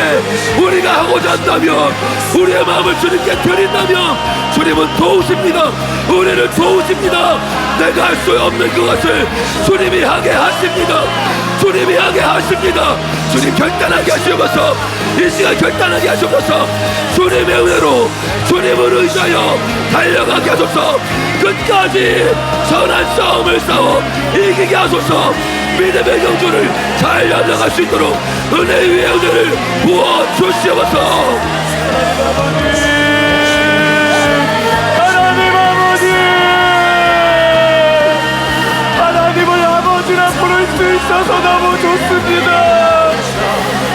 당자와 같은 우리를, 벌레 같은 우리를 구원하시고 사랑하시고 은혜 베풀어 주신 아버지, 우리는 아버지를 떠나지 않겠습니다. 아니 우리는 주님을 떠날 수가 없습니다. 우리는 결코 그럴 수가 없습니다. 하나님 이 시대 우리가 결단하게 하소서. 그 어떤 시련과 그 어떤 환란이 있다 할지라도 아버지를 떠날 수 없음을, 그 은혜가 우리에게 너무 크기 때문에, 그 사랑이 우리에게 너무 크기 때문에 우리가 주님을 떠날 수 없고 능히 그 시험을 감당해야 된다는 것, 능히 우리가 목숨을 걸고서라도 주님 앞으로 더 가까이 나아간다는 것을 아버지 우리가 이 시간 결단하게 하소서. 선한 싸움을 싸우게 하소서. 죄와 피 흘리기까지 싸우게 하소서. 지금 우리가 일어나게 하소서. 성령의 능력으로, 은혜로 주신 그 능력으로 우리가 일어나 싸우는 자들이 되게 하소서. 주님 우리가 승리할 것입니다. 승리할 것입니다. 은혜로 승리할 것입니다. 오늘도 결단하고 나아가게 하여 주시옵소서. 하나님이 나의 아버지이십니다. 하나님이 나의 아버지이십니다. 그 아들을 아낌없이 내어주신 나의 아버지이십니다. 그 은혜에 감사하며 아버지의 날마다 감사하며 나아갈 것입니다. 아버지의 이름을 찬양하며 아버지의 이름을 높여드리며 아버지의 죽어가는 영혼들 아버지를 살리기 원합니다. 나를 위하여 죽어주신 아버지, 단 한 명이라도 구원하기를 원하시는 아버지, 모든 사람이 이 진리를 알고 구원을 알기를 원하시는 이 아버지의 마음을 쏟아부어소서. 일사각오의 마음을 가지고 일사각오의 정신을 가지고 깨어 기도하게 하소서. 아버지 은혜의 은혜로 우리의 마음이 더 낮아지며 하나님의 그 사랑 앞에 우리의 자신을 깨뜨리며 한 사람이라도 더 구원하기를 원하셔서 아버지 우리에게 쏟아부어 주시는 그 은혜를 우리로 무장하게 하소서. 은혜로 무장하라. 은혜로 무장하라. 겸손하게 십자가에서 내가 죽은 것처럼 종이 될 수 있는 은혜, 비워진 은혜, 죽을 수 있는 은혜, 겸손한 은혜. 아버지가 이 땅에 내려오신 그 은혜, 주님을 깨뜨리실 수밖에 없으셨던 그 은혜, 우리가 그 은혜를 알고 그 은혜로 무장하게 하소서. 겸손으로 옷 입으라. 겸손으로 옷 입으라. 겸손으로 옷 입으라. 결코 그만할 수 없습니다.